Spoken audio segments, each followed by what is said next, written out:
When 14-year-old Elijah Brooks stood in line at a packed charity event in Chicago, his hands were shaking so badly he could barely hold the piece of paper in his hands. 500 people filled the room.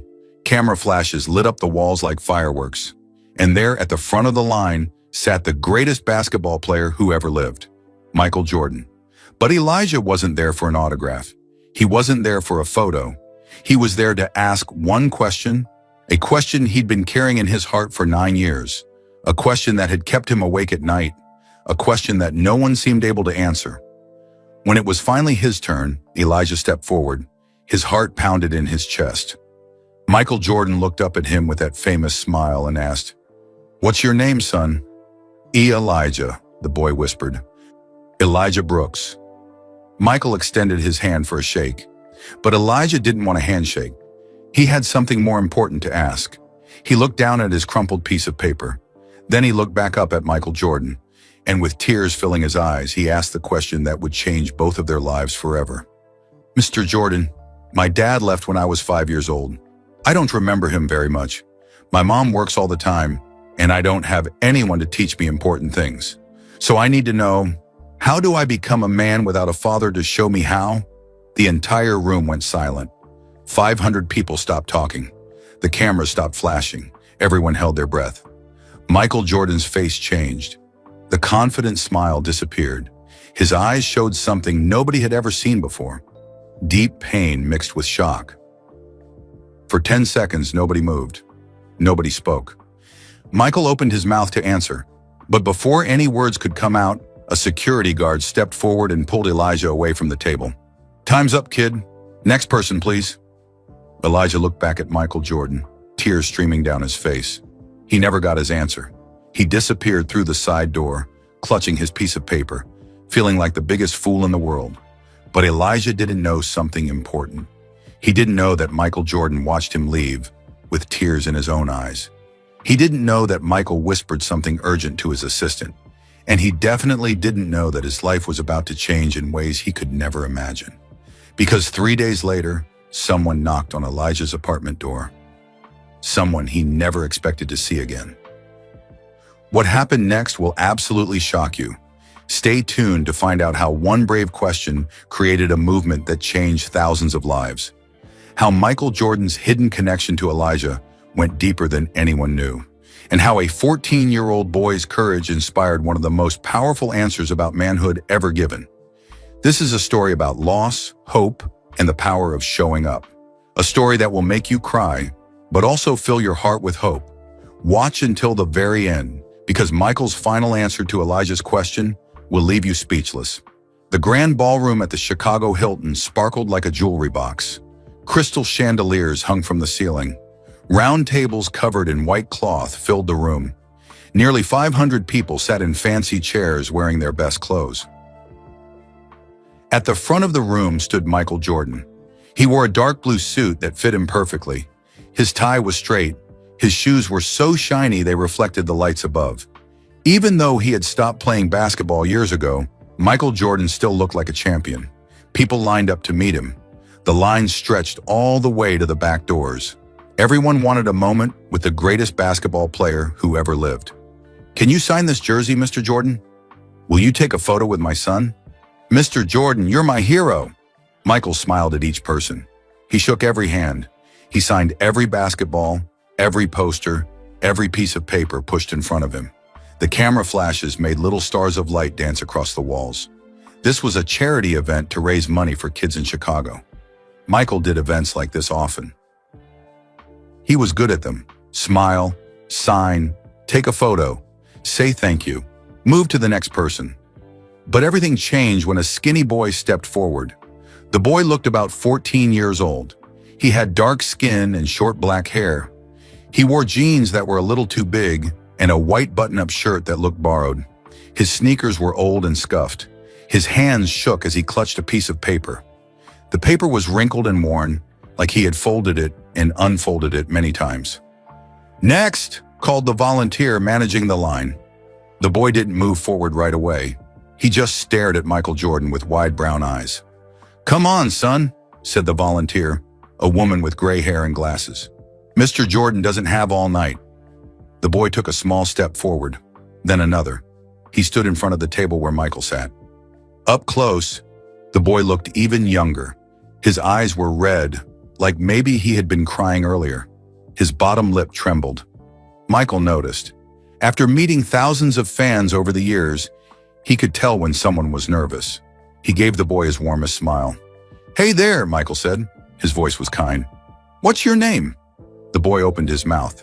No sound came out. He tried again. Elijah," he finally whispered. "Elijah Brooks. Nice to meet you, Elijah." Michael extended his hand across the table. Elijah stared at the hand for a moment. Then he reached out and shook it. Michael's hand was big and strong. Elijah's hand felt small inside it. "Do you want me to sign something for you?" Michael asked, picking up his marker. Elijah looked down at the crumpled paper in his other hand. He unfolded it slowly. His fingers were shaking so much the paper rustled. I wrote something," Elijah said quietly. "A question for you." Michael put down his marker. "Okay, what's your question?" People in line behind Elijah started to get impatient. They wanted their turn.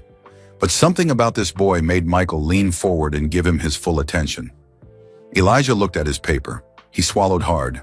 Then he looked up at Michael Jordan and asked, "Mr. Jordan, my dad left when I was 5 years old. I don't remember him very much. My mom works all the time, and I don't have anyone to teach me important things. So I need to know." Elijah's voice cracked. Tears filled his eyes, but he kept talking. "How do I become a man without a father to show me how?" The room went silent. All the conversation stopped. The camera flashes stopped. The clinking of glasses stopped. Even the volunteer who had been rushing people along froze in place. 500 people held their breath. Michael Jordan's smile disappeared. His eyes changed. The confident, easy expression he wore for every fan melted away. What replaced it was something nobody in that room had ever seen on his face before. Pain. Michael stared at Elijah. His jaw tightened. His eyes became glossy, like maybe he was holding back tears too. For 10 seconds, nobody spoke. Nobody moved. Elijah stood there, waiting, hoping. His question hung in the air between them like smoke. Michael opened his mouth to answer, but before any words could come out, a security guard in a black suit stepped forward. He was a big man with broad shoulders and no smile. "Time's up, kid," the guard said. His voice was not mean, but it was firm. "We have a lot of people waiting. Next person, please." "Wait," Elijah started to say, but the guard gently put a hand on Elijah's shoulder and guided him away from the table. "You got your moment. Let's keep the line moving." Elijah looked back at Michael Jordan. Tears were now rolling down his cheeks. He wanted to say something else. He wanted to wait for an answer, but the guard kept walking him toward the side exit. Michael watched him go. He started to stand up like he wanted to call the boy back, but his assistant, a woman in a red dress, touched his arm and whispered something about the schedule and all the people waiting. Michael sat back down, but his eyes never left Elijah. Elijah clutched his crumpled paper and disappeared through the side door. The volunteer called for the next person in line. An older man stepped forward with a basketball to sign, but Michael wasn't paying attention anymore. He signed the basketball without looking at it. He took photos, but his smile was gone. His mind was somewhere else. After 3 more people, Michael held up his hand. "I need a break," he announced. 5 minutes. His assistant looked surprised. "But Mr. Jordan, we're already running behind schedule and..." "5 minutes," Michael repeated. His voice was quiet but firm. He stood up and walked away from the table. He headed toward the side of the ballroom, where floor-to-ceiling windows looked out over the Chicago skyline. The city lights twinkled in the darkness. Michael stood at the window with his hands in his pockets. His assistant followed him but stayed a few steps back, giving him space. "Find out who that boy was," Michael said quietly, still looking out the window. "Sir?" "The boy who just asked me the question, Elijah Brooks. Find out everything you can about him, where he lives, who his mother is, how to contact them." The assistant pulled out her phone. "Of course, Mr. Jordan. May I ask why?" Michael was quiet for a long moment. When he finally spoke, his voice was thick with emotion. "Because he asked me a question I couldn't answer, and I owe him a real response. Not in front of cameras, not with hundreds of people watching. That boy deserves better than 5 seconds at a charity event. The assistant nodded and started typing notes into her phone. Michael turned away from the window. He looked back at the table where people were still waiting in line. He looked at the side door where Elijah had disappeared. Then he whispered something so quietly that only his assistant could hear. That could have been my son asking that question. That could have been any boy who lost his father too soon. The assistant looked up from her phone, confused. But before she could ask what he meant, Michael walked back to the table. He sat down. He picked up his marker. He put his smile back on. But inside, something had changed. Inside, Michael Jordan's heart was breaking for a 14-year-old boy he had known for less than 2 minutes. A boy who asked a question that nobody should have to ask. A boy who reminded Michael of something painful, something personal, something he had buried deep inside for a long time. The rest of the charity event continued. Michael signed autographs. He took photos. He gave a short speech about helping kids in Chicago. Everyone clapped and cheered. But he couldn't stop thinking about Elijah Brooks. He couldn't stop seeing those tears in the boy's eyes. He couldn't stop hearing that question. How do I become a man without a father to show me how? As the event ended and people started to leave, Michael's assistant came back to him. She handed him a piece of paper with an address written on it. I found him, she said. Elijah Brooks, age 14, lives on the south side with his mother, Carmen Brooks. I have their apartment address and phone number. Michael took the paper and folded it carefully. He put it in his jacket pocket, right over his heart. Thank you, he said. That night, Michael Jordan went home to his mansion. He sat in his office surrounded by trophies and championship rings and photos of his greatest moments on the basketball court. But none of those things mattered right now. What mattered was a crumpled piece of paper with a question written on it. A question that deserved an answer. A question that connected to a pain Michael had carried for over 20 years. He pulled out his phone and looked at the address his assistant had given him. Then he made a decision that would change Elijah Brooks' life forever. But Elijah didn't know that yet. Right now, Elijah was in his small bedroom in a small apartment on the south side of Chicago. He was lying on his bed staring at the ceiling, feeling like the biggest fool in the world. He had finally gotten his chance to meet Michael Jordan. And what did he do? He cried. He asked a stupid question. He got pulled away by security like some kind of troublemaker. Elijah buried his face in his pillow. He didn't know that Michael Jordan had watched him leave with tears in his eyes too. He didn't know that Michael Jordan had ordered his assistant to find him. He didn't know that in 3 days, someone was going to knock on his apartment door. Someone he never expected to see again. Someone who was about to change everything. Elijah Brooks woke up to the sound of his mother's alarm clock beeping in the next room. He rolled over and looked at his own clock. 5:30 a.m. Through the thin walls of their apartment, he could hear his mother moving around. Water running in the bathroom. The coffee maker gurgling in the kitchen. Closet doors opening and closing. Elijah stayed in bed staring at the cracks in his ceiling. He had been staring at those same cracks for 9 years, ever since they moved into this apartment. Sometimes he imagined the cracks were rivers on a map. Rivers that could carry him somewhere far away. Elijah, you awake, baby? His mother called from the kitchen. Yeah, Mom, I'm up. He wasn't up, but he would be soon. Elijah's bedroom was small. His bed took up most of the space.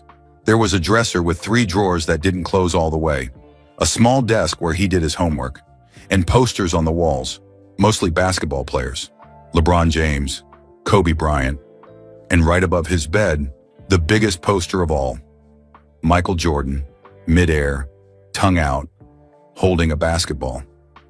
Elijah looked at that poster every morning when he woke up, and every night before he went to sleep. But this morning, looking at it made his stomach hurt. 3 days had passed since the charity event. 3 days since he had made a fool of himself in front of his hero.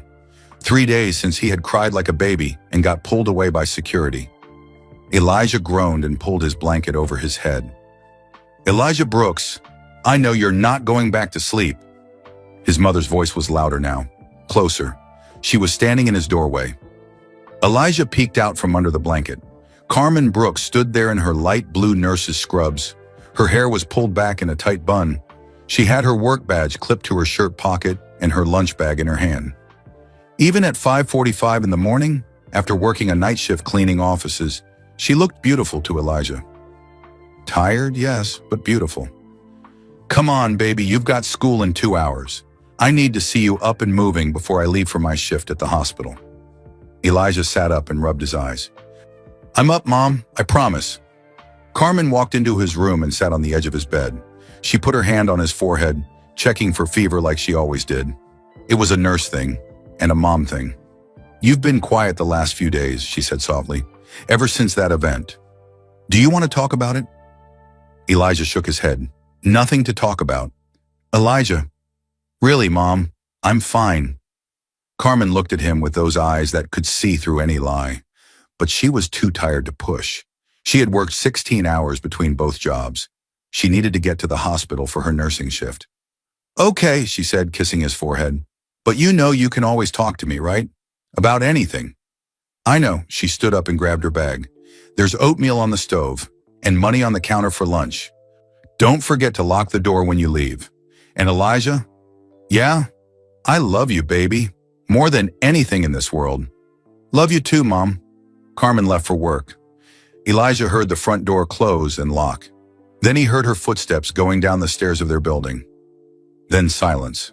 Elijah got out of bed and walked to the kitchen. The apartment was small. Kitchen, living room, 2 tiny bedrooms, and 1 bathroom. The furniture was old but clean. His mother kept everything spotless, even though she barely had time to breathe. Elijah ate his oatmeal standing at the counter. Through the window, he could see the sun starting to rise over the buildings.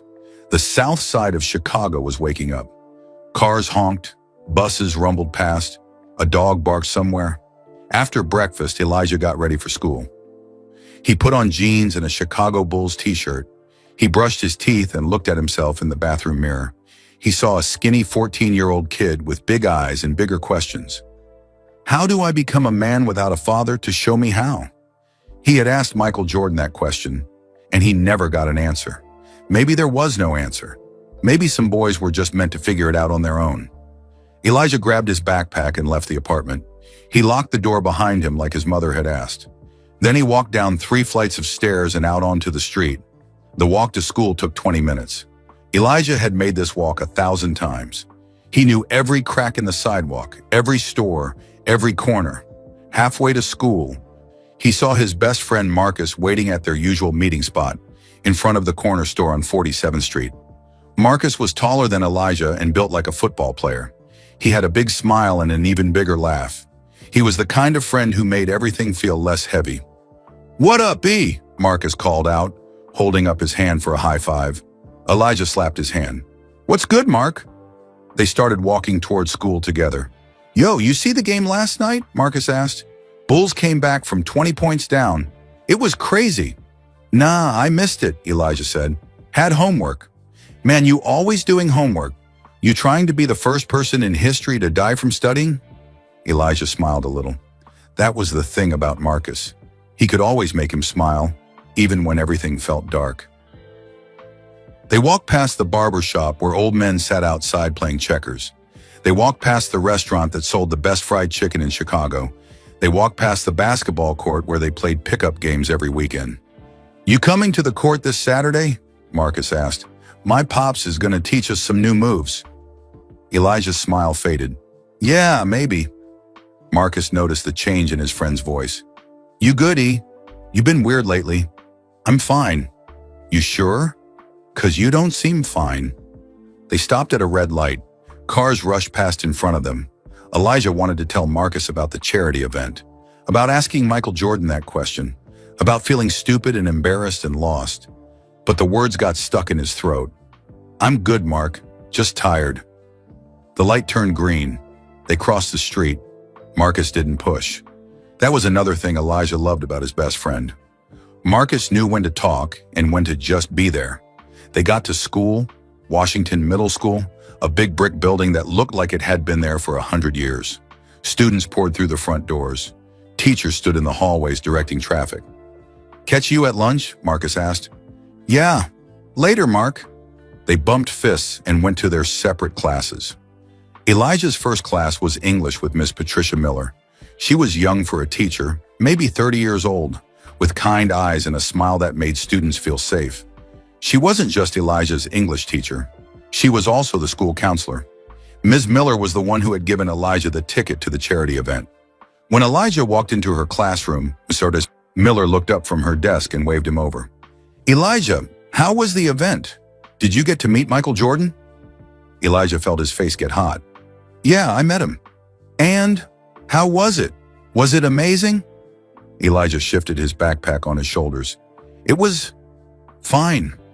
Ms. Miller tilted her head. She could tell something was wrong. "Just fine?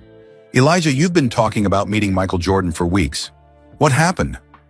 Other students were starting to fill the classroom. Elijah didn't want to talk about it in front of everyone.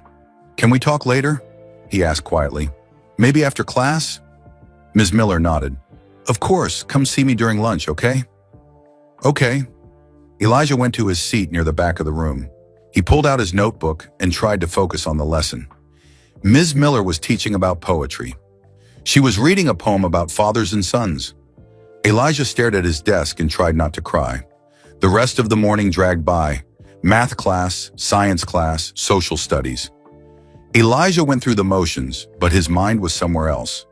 At lunch, instead of going to the cafeteria with Marcus, Elijah went to Miss Miller's classroom. She was sitting at her desk, eating a salad from a plastic container. When she saw Elijah, she put down her fork and smiled. "Come on in. Close the door behind you." Elijah closed the door and sat in the chair across from her desk. "So," Ms. Miller said gently, "tell me what happened at the event." And finally, Elijah let it all out. He told her about standing in line, about getting nervous, about the crumpled piece of paper with his question written on it, about asking Michael Jordan how to become a man without a father. He told her about the silence that filled the room, about the look on Michael Jordan's face, about getting pulled away by security before he got an answer. "I felt so stupid, Miss Miller," Elijah said, his voice breaking. "Everyone was staring at me. I was crying in front of all those people, and I never got an answer to my question." Ms. Miller got up from her desk and pulled a chair next to Elijah. She sat down and looked him in the eyes. "Elijah, listen to me. You are not stupid. What you did took more courage than anything I've ever seen. Do you understand that? You asked a real question, an important question, a question that millions of boys ask themselves every single day. But I didn't get an answer," Elijah whispered. "Maybe not in that moment," Miss Miller said. "But sometimes the bravest thing we can do is ask the question, even if we don't get an immediate answer. You put your heart out there. That's what matters." Elijah wiped his eyes with the back of his hand. Ms. Miller continued, "And you want to know something? I bet Michael Jordan has been thinking about your question ever since you asked it. A question like that doesn't just disappear, it stays with you." Elijah wanted to believe her, but it was hard. "How am I supposed to figure it out, Ms. Miller? How am I supposed to know how to be a man when I don't have anyone to teach me?" Ms. Miller was quiet for a moment. Then she said something that surprised him. "You know what? I don't have all the answers either. I grew up without a father too. So did my brother. And you know what we learned?" Elijah looked up. "We learned that becoming a good person, becoming a man or a woman, isn't about having a perfect family. It's about the choices you make every single day. It's about treating people with kindness, working hard, being honest, helping others. Those are the things that make you who you are." "But how do I learn those things?" Elijah asked. "You're already learning them," Miss Miller said, smiling. "You show up to school every day. You work hard. You're kind to other students. You help your mother. Elijah, you're already becoming a good man. You just don't see it yet." Elijah felt a little lighter. Not completely better, but a little lighter. "Thanks, Miss Miller." "Anytime, Elijah, and hey, if you ever need to talk, my door is always open, okay?" "Okay." The bell rang. Lunch was over. Elijah grabbed his backpack and headed to his next class. That afternoon after school, Elijah went home to the empty apartment. His mother wouldn't be back until late. She was working her second job tonight, cleaning offices downtown. Elijah did his homework at the kitchen table. Then he made himself a sandwich for dinner. Then he sat on the couch and turned on the TV. But he wasn't really watching it. His mind kept drifting. He thought about his father, David Brooks, a man he barely remembered. Elijah had only a few memories of his dad. A deep laugh, strong hands lifting him up in the air, the smell of cologne. And then Nothing. His father left when Elijah was 5 years old, just disappeared one day and never came back. His mother never talked about him much. When Elijah asked questions, she would get sad and change the subject. So Elijah stopped asking, but the questions never went away. Where did his father go? Why did he leave? Didn't he love Elijah? Didn't he want to be his dad? And the biggest question of all, how was Elijah supposed to grow up without him? Elijah turned off the TV and went to his bedroom. He opened the bottom drawer of his dresser and pulled out a notebook. This notebook was special. It was his journal. Inside were letters he had written to his father. Letters he would never send because he didn't know where his father was. Elijah had been writing these letters since he was 10 years old. Ms. Miller had suggested it as a way to express his feelings. He opened to a blank page and started writing. Dear Dad, I met Michael Jordan 3 days ago. I asked him a question I wish I could ask you. I asked him how to be a man without a father. I didn't get an answer. Maybe there isn't one. Maybe I'm supposed to figure it out on my own. I'm trying, Dad. I really am. But it's hard. Sometimes I feel so lost. Sometimes I feel like I'm walking through life without a map. Mom is doing her best. She works so hard. But she can't teach me everything. She can't teach me how to tie a tie. She can't teach me how to shave when I'm older. She can't teach me how to stand up to bullies or ask a girl to dance. Those are dad things. And I don't have a dad. I don't know if you ever think about me. I don't know if you wonder how I'm doing or what kind of person I'm becoming. But I think about you every day. I wonder who you are now. I wonder if you're proud of me or disappointed. I wonder if you ever regret leaving. I wish you were here. I wish I could ask you my questions. I wish I could learn from you. But you're not here. So I have to figure it out on my own. Love you, one, Shura. He closed the notebook and put it back in the drawer. Then Elijah lay down on his bed and stared at the Michael Jordan poster on his wall. He didn't know that across town, Michael Jordan was thinking about him too. He didn't know that Michael Jordan had his address written on a piece of paper in his pocket. He didn't know that his life was about to change in ways he couldn't imagine. All Elijah knew was that he felt alone. But he wouldn't feel alone for much longer. Because in 3 days, someone was going to knock on his apartment door. Someone who was about to change everything. Saturday morning arrived with rain. Fat drops splattered against the windows of the small apartment. The sky was gray and heavy with clouds. Elijah sat at the kitchen table eating cereal. His mother was finally home, sleeping in her bedroom after working both jobs back to back. Elijah tried to be quiet so she could rest. Outside, thunder rumbled in the distance. Elijah looked at the calendar hanging on the refrigerator. 6 days had passed since the charity event. 6 days since he asked his question and never got an answer. He was starting to feel better about it. Ms. Miller had helped, and Marcus had made him laugh yesterday by doing a silly impression of their math teacher. Life was moving forward, like it always did. Elijah finished his cereal and was putting the bowl in the sink when he heard footsteps in the hallway outside their apartment. Heavy footsteps, more than one person. Then came 3 loud knocks on the door.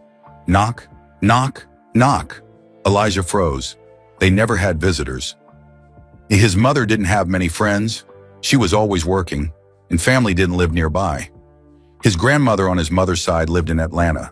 They hadn't spoken to anyone on his father's side in years. Another 3 knocks, louder this time. Knock, knock, knock. Who is it?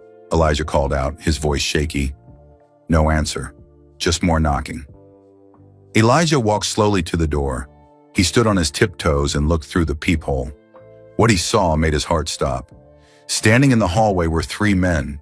2 were large men in dark suits and sunglasses. Security guards, maybe, or bodyguards. But it was the 3rd man that made Elijah's knees weak. The 3rd man was Michael Jordan. He was wearing a black jacket, jeans, and a baseball cap pulled low over his eyes. But Elijah would recognize that face anywhere. He had that face on a poster above his bed. He had watched that face win 6 championships. He had seen that face just 6 days ago at the charity event. Michael Jordan was standing outside his apartment door. Elijah's hands started shaking. This couldn't be real. He had to be dreaming. Maybe he was still asleep. Maybe he had fallen and hit his head and was having some kind of crazy hallucination. Another knock. Hello? Is anyone home? A voice called through the door. Michael Jordan's voice. Elijah's mouth was dry. His heart pounded so hard he could hear it in his ears. Just a second, he managed to call out. He ran to his mother's bedroom and knocked on her door. Mom! Mom, wake up! Carmen's groggy voice came through the door. Elijah, what's wrong? What time is it? Mom, you need to come out here, right now. Please. He heard rustling. Then his mother's door opened. Carmen stood there in her pajamas, her hair messy from sleep, squinting in the light. Baby, what's going on? Why are you yelling? Elijah could barely get the words out. There's someone at the door. So answer it. Why are you... Mom, it's Michael Jordan. Carmen blinked. What? Michael Jordan is at our door. Right now. Outside in the hallway. Carmen looked at her son like he had lost his mind. Elijah, are you feeling okay? Did you hit your head? I'm serious. Look through the peephole. Carmen walked to the front door, still half asleep, clearly thinking her son was playing some kind of joke. She looked through the peephole. Her body went rigid. Her hand flew to her mouth. Oh my God, she whispered. Oh my God, oh my God, oh my God. She looked down at her pajamas, old sweatpants and a faded t-shirt with a hole in the shoulder. Her hand went to her messy hair. I can't answer the door like this. I look terrible. And the apartment is a mess. There are dishes in the sink and... Another knock, this time gentler. Ms. Brooks? Michael's voice came through the door. My name is Michael Jordan. I'm here to see Elijah. Is this a good time? Carmen looked at Elijah. Elijah looked at Carmen. They both looked at the door. This is really happening, Carmen whispered.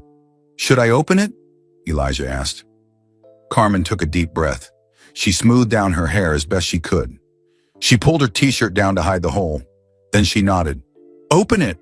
Elijah's hands shook as he unlocked the deadbolt, then the chain lock, then the regular lock. Their door had 3 locks because this wasn't the safest neighborhood. He pulled the door open, and there, standing in the dim hallway, with water dripping from his jacket because he had just come in from the rain, was Michael Jordan. Up close, he looked even taller than Elijah remembered. His eyes were kind, but serious. He gave Elijah a small smile. Hi, Elijah. Remember me? Elijah couldn't speak. He just nodded. Michael looked past Elijah to Carmen. Ms. Brooks, I'm Michael Jordan. I apologize for showing up unannounced. I tried to call yesterday, but the number I had didn't work. Carmen found her voice. Our phone, it got disconnected last month. I need to pay the bill. I'm sorry, She stopped herself. Why was she apologizing to Michael Jordan about her phone bill? May I come in? Michael asked. I promise I'm not here to cause any trouble. I just need to talk to Elijah. It's important. Carmen stepped aside. Of course. Please come in. Michael walked into their small apartment. The 2 security guards stayed in the hallway.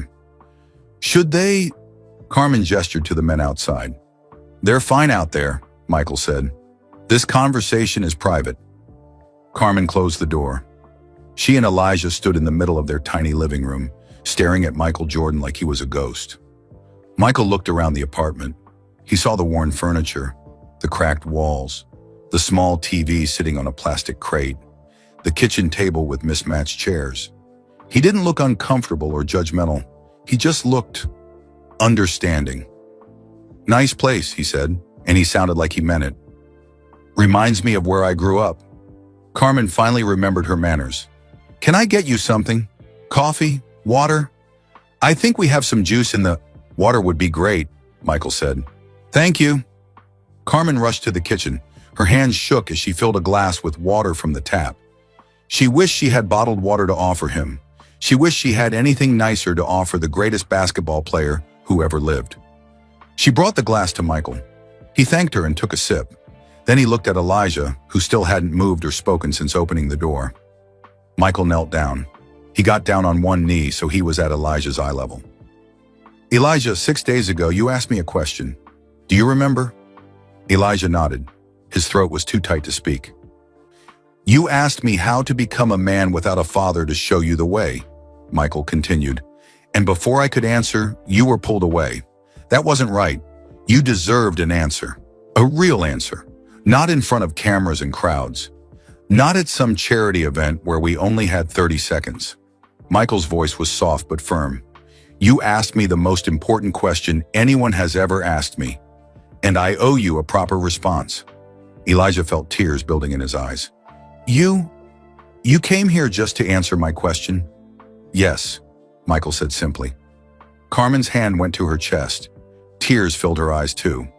Michael stood up and looked at both of them. Ms. Brooks, may I sit down? Of course, please. Carmen gestured to the couch. Michael sat on their old lumpy couch. Elijah sat in the chair across from him. Carmen sat next to her son, her hand on his shoulder. Michael leaned forward, his elbows on his knees. He was quiet for a moment, gathering his thoughts. Then he began to speak. Elijah, your question hit me hard the other night. It hit me harder than any punch I ever took on a basketball court. You want to know why? Elijah nodded. Michael's eyes got shiny with tears. Because I lost my father too. The room went silent except for the rain tapping against the windows. My father's name was James Jordan, Michael continued. He was my hero. He taught me everything about being a man. He taught me how to work hard, how to never give up, how to treat people with respect, how to be confident but not cocky. Everything I am, everything I became, started with my father. Michael's voice cracked. In 1993, my father was murdered, shot by two men who stole his car. I was 30 years old. I was at the top of my career. I had won 3 championships. I was famous around the world. But when my father died, I felt like a little boy again. Lost, confused, broken. A tear rolled down Michael's cheek. He didn't wipe it away. I quit basketball after that. I couldn't play anymore. The game meant nothing without my father there to watch me. For 2 years, I walked around feeling empty. People told me I needed to move on, to get over it. But you don't just get over losing your father. Elijah was crying now too. So was Carmen. So when you asked me how to become a man without a father, Michael said, looking directly at Elijah, I understood your question in a way most people never could. Even though I had my father for 30 years and you only had yours for 5, we both know what it feels like to miss that guidance, to want answers from someone who isn't there anymore. Michael wiped his eyes with the back of his hand. But here's what I learned, Elijah. Here's what took me years to understand. He paused. Then he said the words that would change Elijah's life. Becoming a man isn't about having a father present. It's about the choices you make every single day. Elijah leaned forward, listening to every word. It's about choosing to work hard even when it's easier to quit. It's about choosing to tell the truth even when lying would be simpler. It's about choosing to help people even when nobody's watching. It's about choosing to keep going even when you feel lost. Michael's voice grew stronger.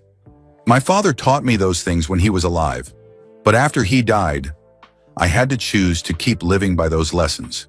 And you, Elijah, you have to choose them too. Not because someone is forcing you, but because you want to be a good man. But how do I know if I'm doing it right? Elijah asked, his voice small. How do I know if I'm making the right choices? Michael smiled. You ask questions, you pay attention to good people around you, you learn from your mistakes, and you trust yourself. He reached out and put his hand on Elijah's shoulder. And if your mother is okay with it, I'd like to help you. Carmen's eyes went wide. Help him? How? Michael looked at her. Ms. Brooks, I can't replace Elijah's father. Nobody can. But I can be a mentor. I can spend time with him, teach him things, answer his questions, show him what my father showed me. Carmen's hand flew to her mouth. Fresh tears poured down her face. Why? She whispered. Why would you do this for us? You don't even know us. Michael was quiet for a moment. When he spoke, his voice was thick with emotion. Because nobody helped me when my father died. Nobody sat me down and showed me how to keep going. I had to figure it out alone. And it was the hardest thing I've ever done. He looked at Elijah. I don't want this young man to go through what I went through. I don't want him to feel alone. And if I can help, if I can make even a small difference, then maybe my father's lessons can live on through me, through us. The apartment was silent except for the sound of 3 people crying. Finally, Carmen spoke. Mr. Jordan, I don't know what to say. Say yes, Michael said gently. Let me help your son. Carmen looked at Elijah. Baby, is this what you want? Elijah could barely see through his tears, but he nodded. Yes, yes, please. Carmen turned back to Michael. Then yes, yes, thank you. Thank you so much. Michael stood up. I'll come by once a week. We'll spend a few hours together. I'll teach Elijah what my father taught me. And maybe if he's willing, he can teach me something too. Teach you? Elijah said, surprised. What could I teach you? Michael smiled.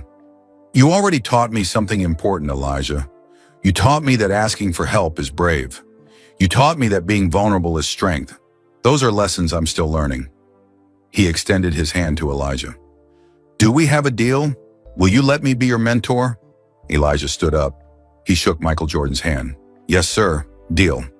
You can call me Michael, Jordan said. When we're together, I'm not a celebrity. I'm not a basketball legend. I'm just a man who wants to help. Okay? Okay, Michael. It felt strange saying that name, but also right. Michael pulled a card from his pocket and handed it to Carmen. This has my assistant's number. She'll call you to set up our first meeting. How does next Saturday sound? Next Saturday is perfect, Carmen said, taking the card like it was made of gold. Michael walked toward the door. Then he stopped and turned around.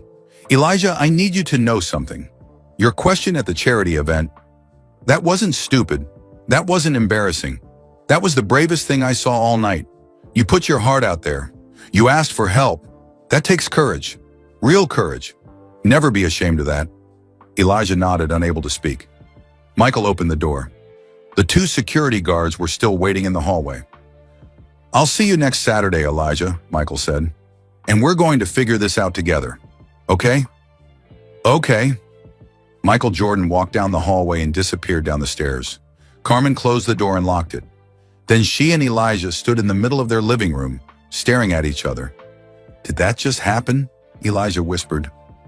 I think so, Carmen said, looking down at the business card in her hand. Then they both started laughing and crying at the same time. Carmen pulled Elijah into a tight hug. Baby, do you know what this means? She said into his hair. Michael Jordan is going to mentor you. Michael Jordan. Elijah hugged his mother back. For the first time in a long time, he felt hope. He didn't know what the next weeks and months would bring. He didn't know what lessons Michael would teach him. He didn't know how his life was going to change. But he knew one thing for certain. He wasn't alone anymore. Someone cared. Someone saw him. Someone was willing to show up. And maybe, just maybe, that was how you became a man. Not by having all the answers, but by finding people who cared enough to help you search for them. Outside, the rain began to slow. The clouds started to break apart. Thin rays of sunlight pushed through the gray sky.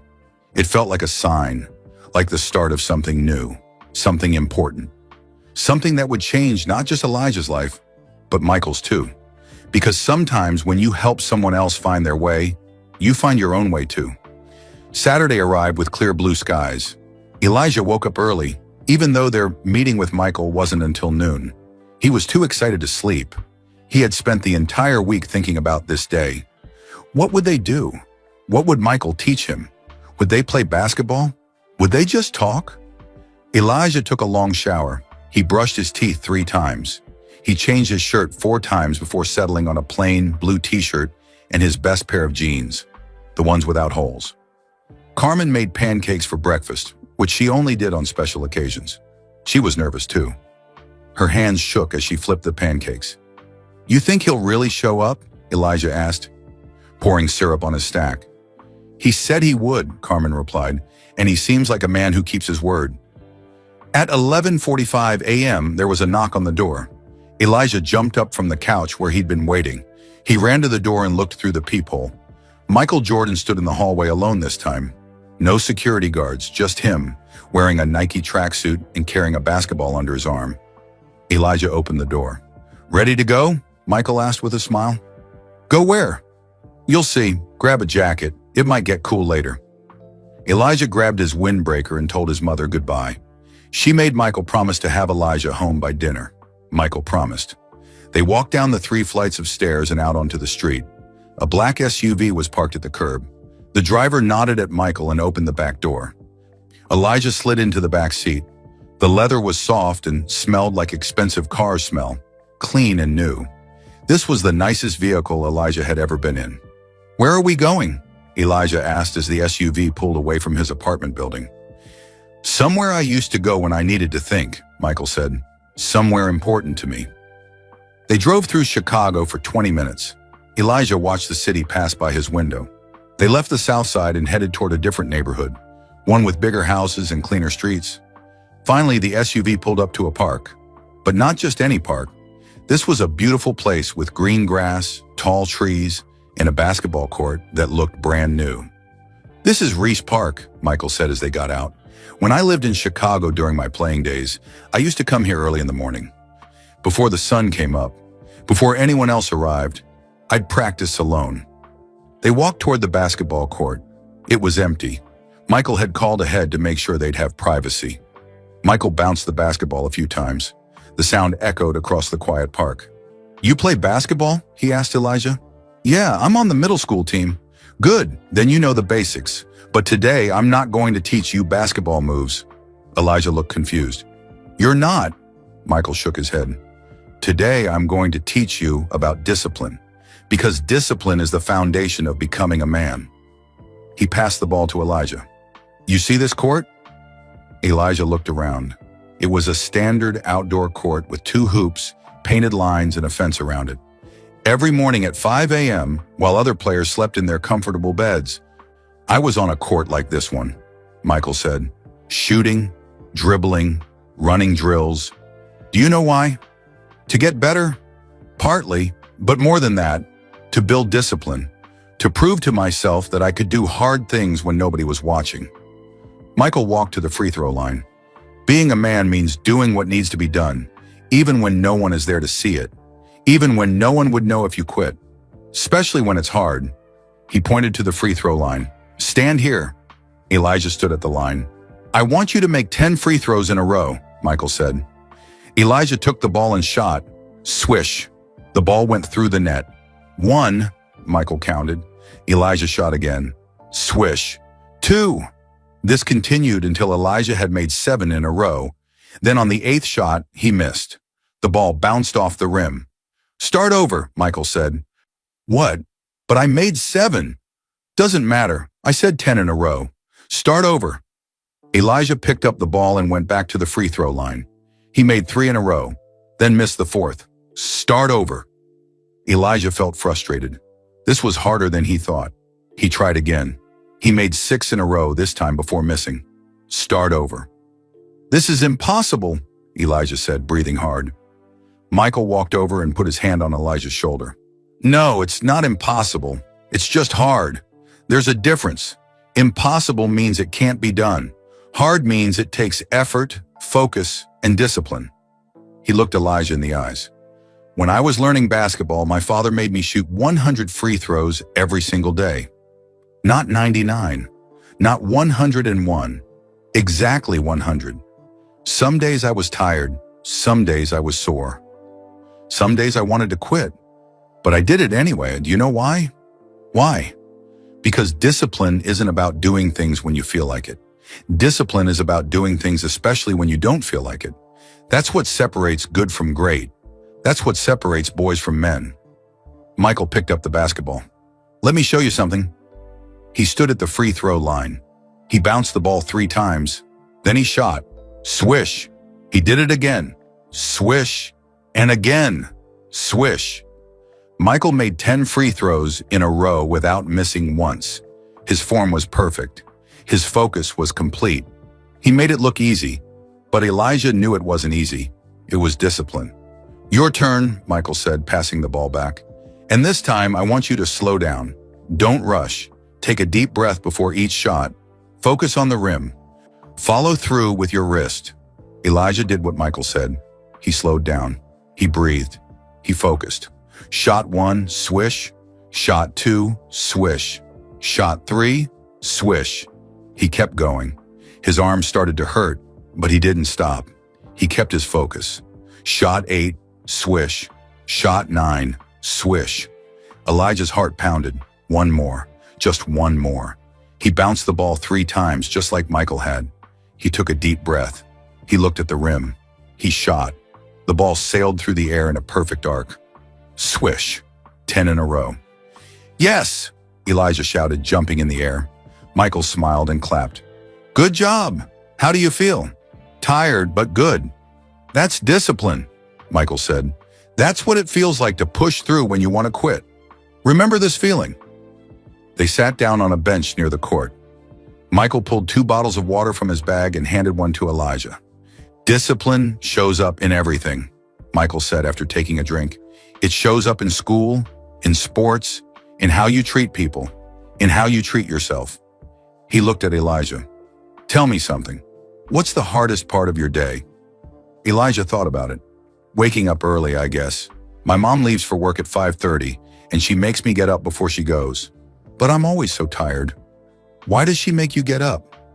To make sure I'm awake for school, so I don't oversleep and miss the bus. Michael nodded. Your mother is teaching you discipline. She's making sure you do the hard thing, getting up early, even when it's uncomfortable, even when you'd rather sleep. That's love, Elijah. Love and discipline often look the same. Elijah had never thought about it that way. Here's what I want you to do, Michael continued. Every morning next week, I want you to get up when your mother wakes you. Don't complain. Don't drag your feet. Just get up, get ready, and thank her for caring enough to make sure you're awake. That's it? That's the lesson? That's the start, Michael said. Discipline starts with small things. Getting up on time, making your bed, doing your homework without being asked, keeping your promises. These small things build the foundation for big things. Michael stood up and grabbed the basketball. Let's play a game. 1-on-1. First to 10 points. They played for 30 minutes. Michael didn't go easy on Elijah, but he didn't destroy him either. He taught while they played. He showed Elijah how to position his feet for better defense, how to use his body to create space, how to follow through on his shots. Elijah lost 8-10, but he learned more in that 30 minutes than he had in a whole season of middle school basketball. After the game, they sat on the bench again, both sweating and breathing hard. You're pretty good, Michael said. You've got natural talent, but talent only takes you so far. Discipline takes you the rest of the way. Did your dad teach you that? Elijah asked. Michael's expression softened. Yes, my father taught me that talent is a gift, but discipline is a choice, and the choice is what matters most. They were quiet for a moment, both catching their breath. Then Elijah asked something he'd been wondering all week. Do you miss him? Your dad? Every single day, Michael said quietly.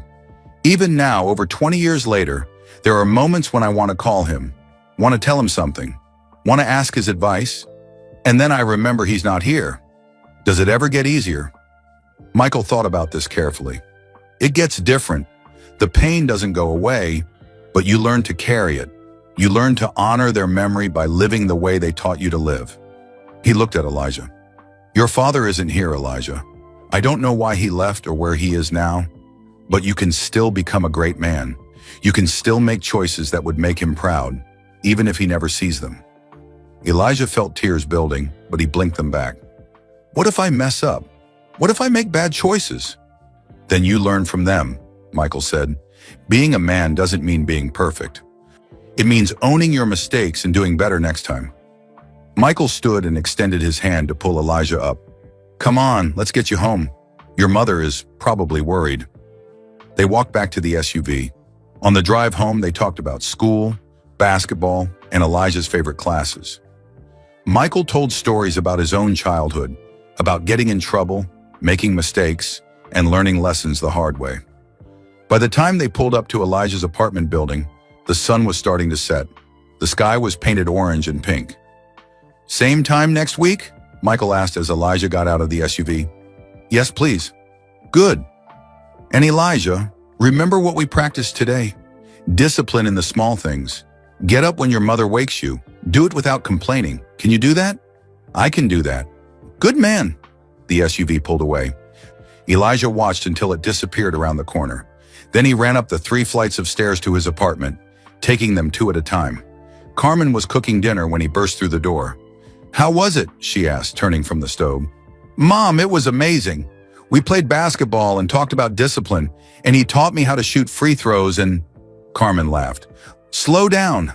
I can't understand you when you talk that fast." Over dinner, Elijah told his mother everything. Every word Michael had said, every lesson he had learned, every moment of their time together.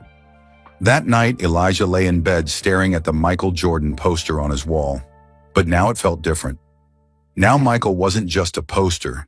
He wasn't just a celebrity or a basketball legend. He was a mentor, a teacher, a person who cared.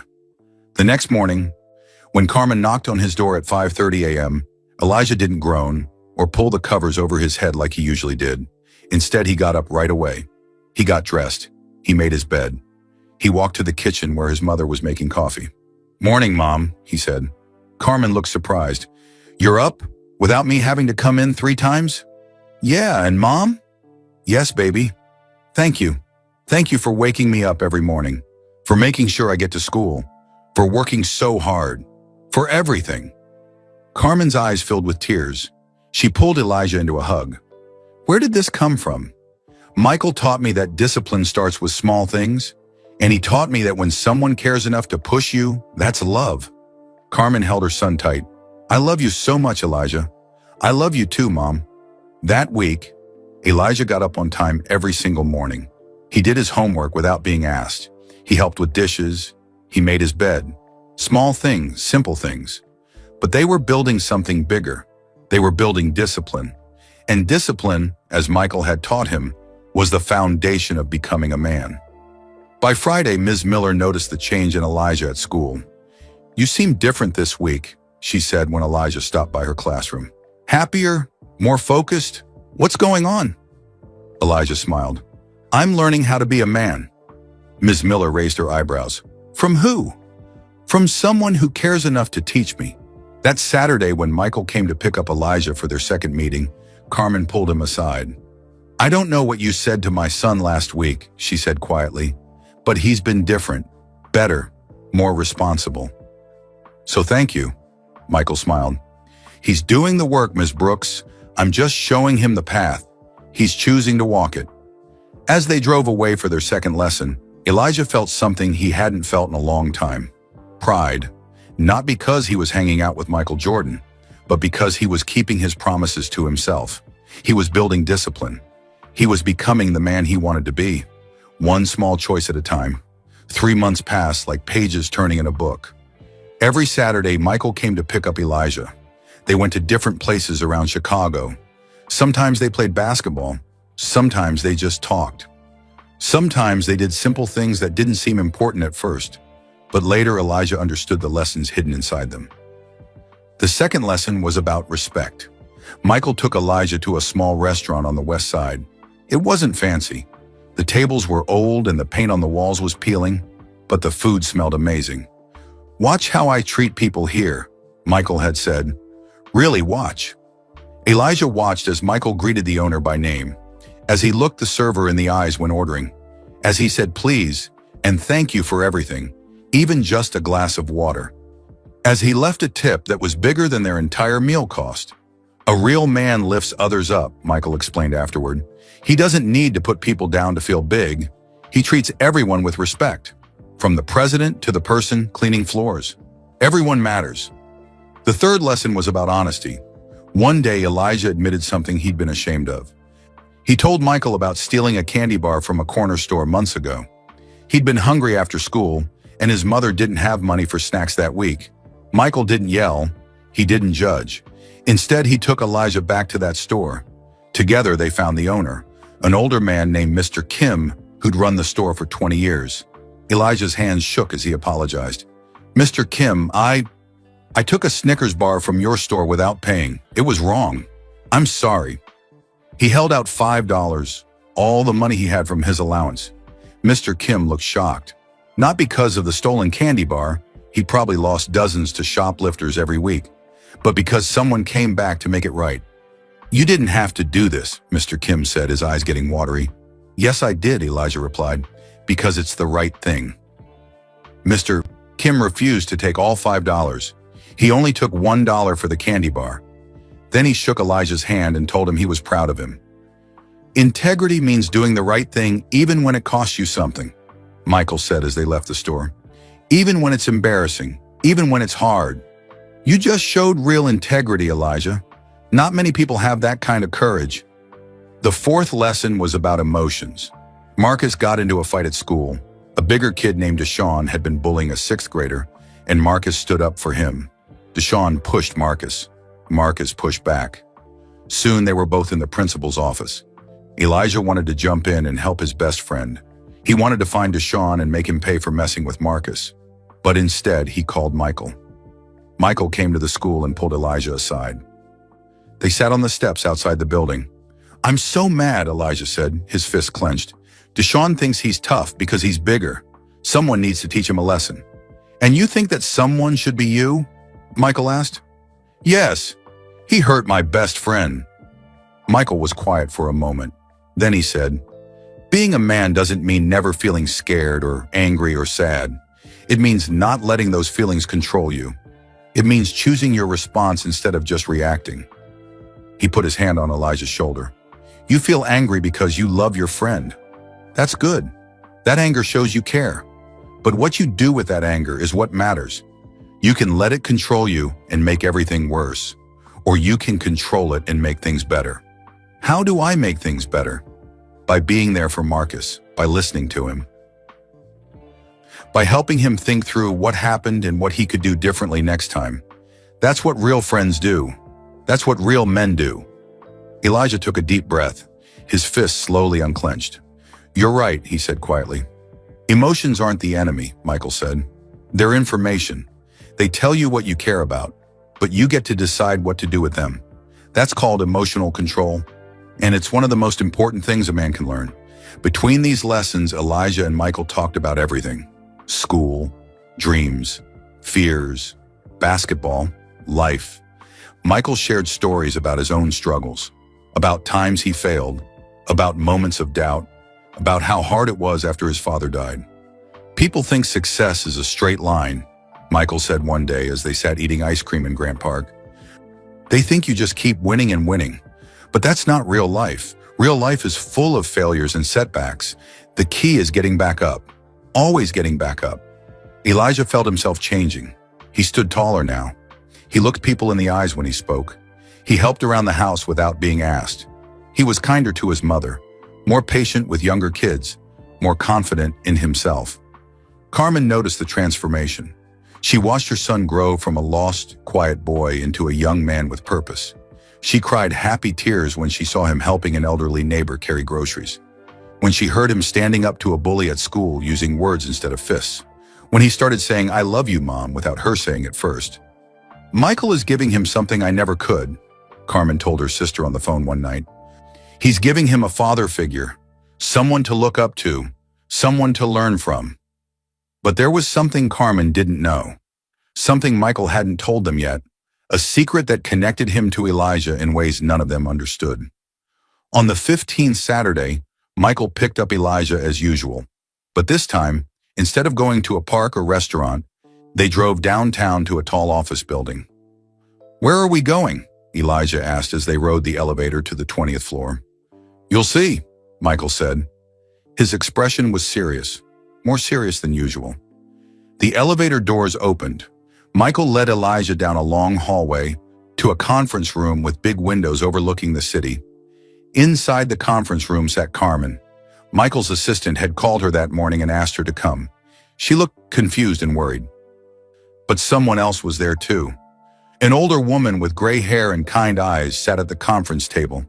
She wore a simple blue dress and held a tissue in her hands. Her eyes were red, like she'd been crying.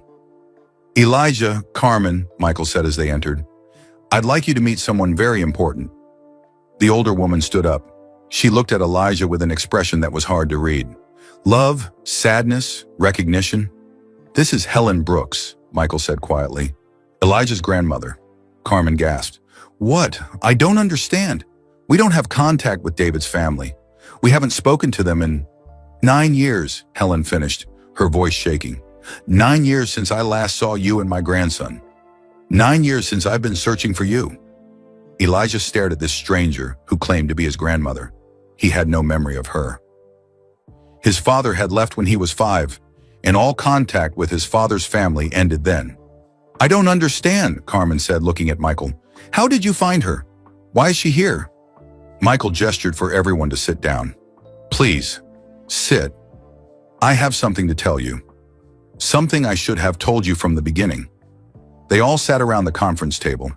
Michael pulled a photograph from his jacket pocket and slid it across the table. It was old and faded. The photo showed 2 teenage boys in basketball uniforms, arms around each other's shoulders, smiling at the camera. One of the boys was clearly a young Michael Jordan. The other boy looked familiar. He had Elijah's eyes, Elijah's smile. "That's your father," Michael said quietly. "David Brooks. We played basketball together when we were 16 years old." The room went completely silent. Carmen picked up the photo with shaking hands. You knew David?" "His family moved to Wilmington, North Carolina, for one summer when we were teenagers," Michael explained. "David joined our basketball team. We became friends, good friends. He was a talented player, a good person, someone I respected." Michael's voice got thick with emotion. "We lost touch after that summer. He moved away. I went on to college and the NBA. Life took us in different directions. But I never forgot him." He looked at Elijah. "When you asked me that question at the charity event, something about you felt familiar. The way you stood, the way you looked at me. When my assistant told me your full name was Elijah David Brooks, I had to find out if you were connected to the David Brooks I knew." Helen spoke up, her voice trembling. "I've been trying to find you both for 3 years, ever since my son died." Carmen's hands flew to her mouth. "Died? David is dead?" Helen nodded, tears streaming down her face. 3 years ago, a car accident. The room spun around Elijah. His father was dead, the man he'd barely remembered, the man he'd written letters to in his journal, the man he'd hoped might come back someday. Gone. "I'm so sorry," Helen continued, looking at Carmen and Elijah. "David struggled with addiction for years. He wanted to come back to you both so many times. He talked about you constantly, but he was ashamed. He thought you'd be better off without him." Carmen was crying now. So was Helen. "He was clean for 6 months before the accident," Helen said. "He was working 2 jobs. He was saving money. He was planning to come back, to be a father to Elijah, to make things right with you, Carmen. But he never got the chance." She pulled an envelope from her purse and slid it across the table. "These are letters he wrote to Elijah. Dozens of them. He never sent them because he was waiting until he was ready, but he never felt ready enough." Elijah stared at the envelope. His hands wouldn't move to take it. Michael spoke gently. "When I found out who you were, the son of my old friend David, I knew I had to help. Your father asked me something similar once, a long time ago, at a basketball game during that summer. He asked me what it took to be a good man." Michael's voice cracked. "I gave him some generic answer about working hard and never giving up. I wish I'd given him a better answer. I wish I'd told him that being a good man meant asking for help when you needed it, meant facing your demons instead of running from them. Maybe if I'd said the right thing, maybe things would have been different." A tear rolled down Michael's cheek. "I can't bring your father back, Elijah, but I can honor his memory by doing what he couldn't do. Being here for you, teaching you what my father taught me, helping you become the man your father wanted to be." Elijah finally reached for the envelope. His hands shook as he held it. Inside were dozens of letters, all addressed to him, all from a father he'd never really known. "Why didn't you tell us this before?" Carmen asked Michael. "Why wait 3 months?" "Because I wanted you to trust me first," Michael said honestly.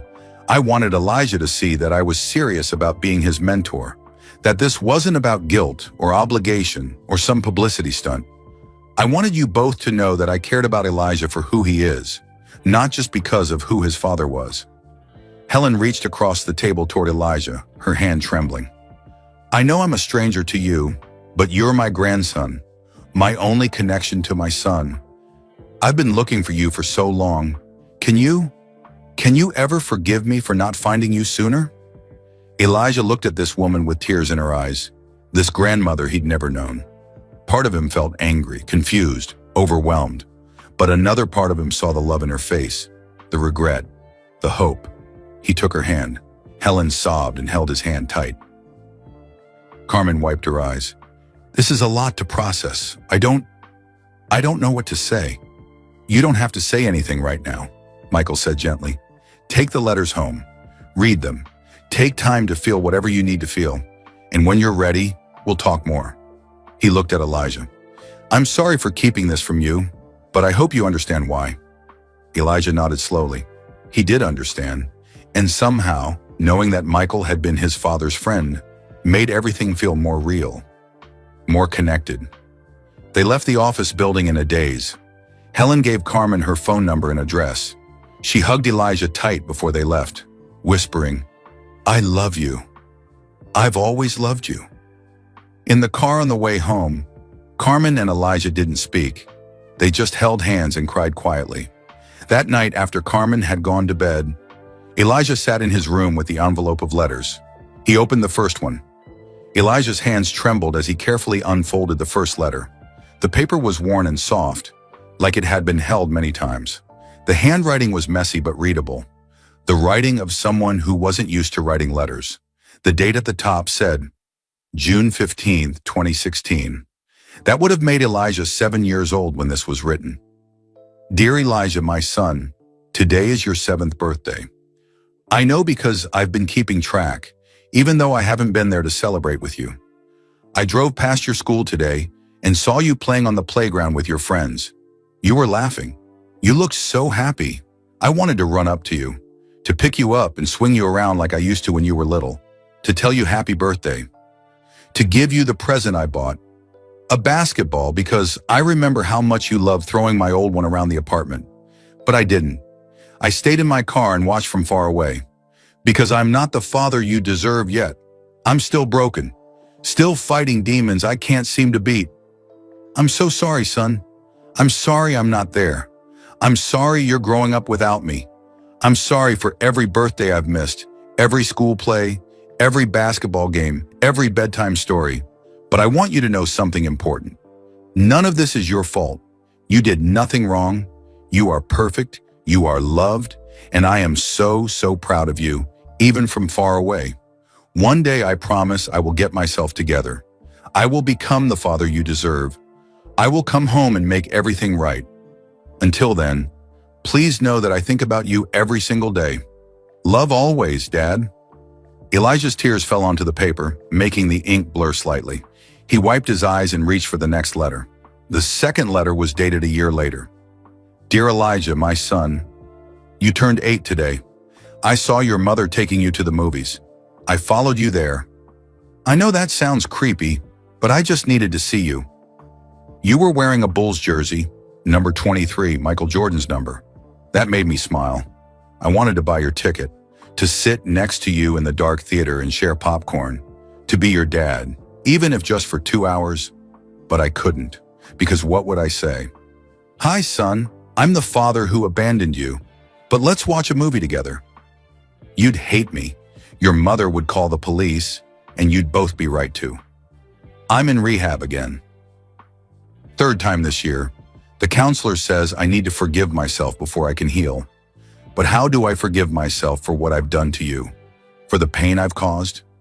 Every night I pray that you're okay, that you're doing well in school, that you have friends who treat you right, that your mother is managing without me.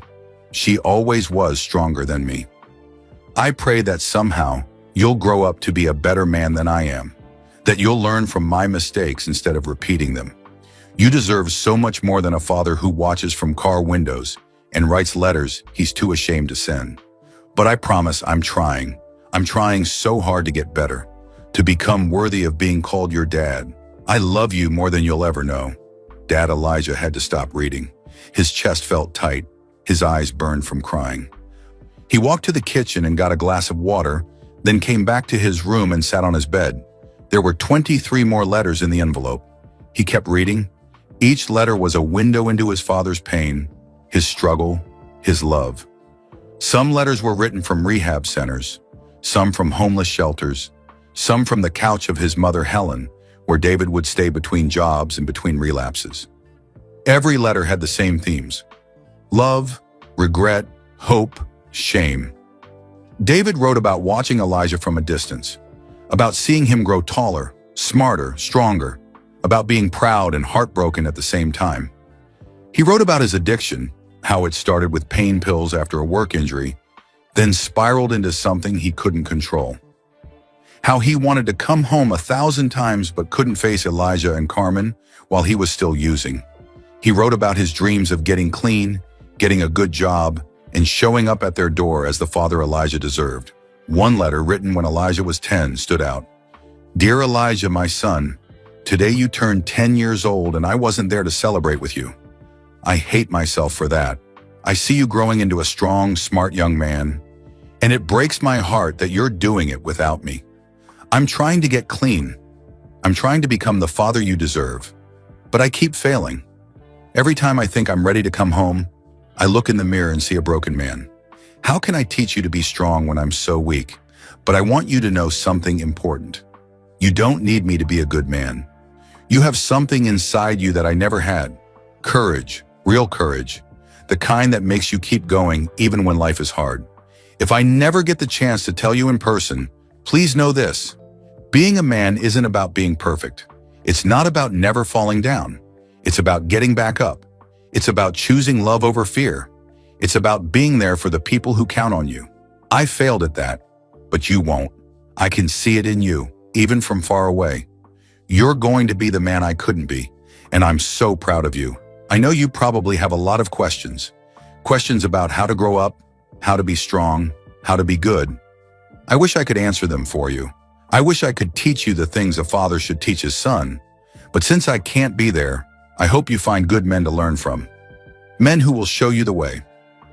Men who will be the father I should have been. Watch how they treat people. Listen to what they say. Learn from their example. And most importantly, trust yourself. You have good instincts. You have a good heart. Follow it. I'm going to try one more time to get clean. Really try this time. Not just for me, but for you. Because you deserve a father who shows up, who keeps his promises, who is there. If I succeed, I'm coming home. I don't know when, but I promise I will come home. If I fail, if I don't make it, please know that you were loved. So loved. More than anything in this world.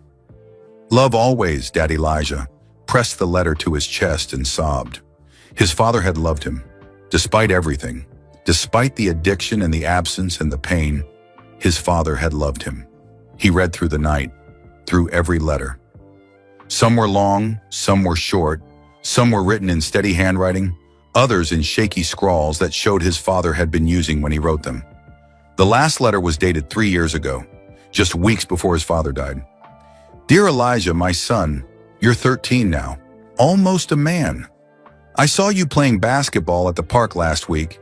You're good, really good. You move like an athlete. You have confidence I never had. I'm 6 months clean now. 6 months. The longest I've been clean since you were 5 years old.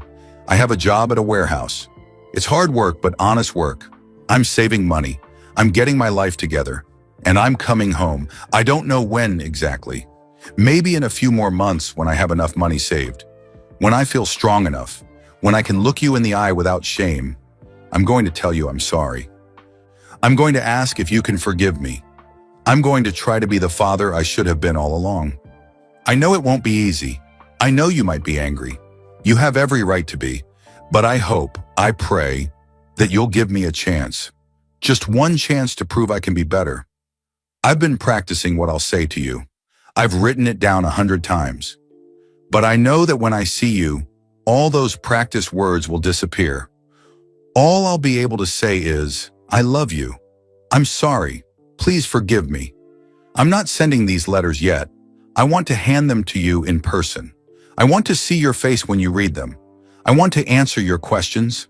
I want to be there. Soon, son, very soon, I'm finally coming home. Love always and forever, Dad. But he never came home. 3 weeks after writing that letter, David Brooks died in a car accident. He was driving to a Narcotics Anonymous meeting when another driver ran a red light and hit him. He died instantly. He died 6 months clean, with money saved in the bank, with these letters in a box under his bed at his mother's house. He died planning to come home. He died trying to become the father Elijah deserved. Elijah set down the last letter and curled up on his bed. He cried until there were no tears left. He cried for the father he never really knew, for the pain his father carried, for the reunion that never happened. But mixed with the sadness was something else: understanding. His father hadn't left because he didn't love Elijah. He left because he was sick, because he was ashamed, because he thought Elijah deserved better than a broken man. He was wrong about that. Elijah would have taken a broken father over no father at all, but at least now Elijah understood. And in those letters his father had tried to teach him, tried to give him advice even from a distance, tried to be a dad in the only way he knew how. The sun was coming up when Elijah finally fell asleep. The letters spread around him on the bed like fallen leaves. Carmen found him that way a few hours later. She saw the letters. She saw her son's tear-stained face, and she cried too. She gathered the letters carefully and set them on Elijah's desk. Then she pulled a blanket over her sleeping son and kissed his forehead. "He loved you so much," she whispered. "He loved you the best way he knew how." When Elijah woke up that afternoon, he felt different, lighter somehow, like a weight he'd been carrying for years had finally been lifted. He knew the truth now, all of it, the good and the bad, the love and the pain. His father had been broken, but he had also been human, and he had loved Elijah more than his own life. That evening, Elijah called Michael. "Can we meet tomorrow?" Elijah asked. "I need to talk to you about the letters." "Of course," Michael said. "I'll pick you up at noon." The next day, they went back to Reese Park, to the basketball court where they'd had their first lesson. They sat on the bench. Elijah had brought one of the letters with him, the one his father wrote when Elijah was 10. "I read all the letters," Elijah said quietly, "all 25 of them." "How do you feel?" Michael asked. Elijah thought about it. "Sad, but also grateful, I guess. I know the truth now. I know he didn't leave because he didn't love me. He left because he was sick and thought I deserved better."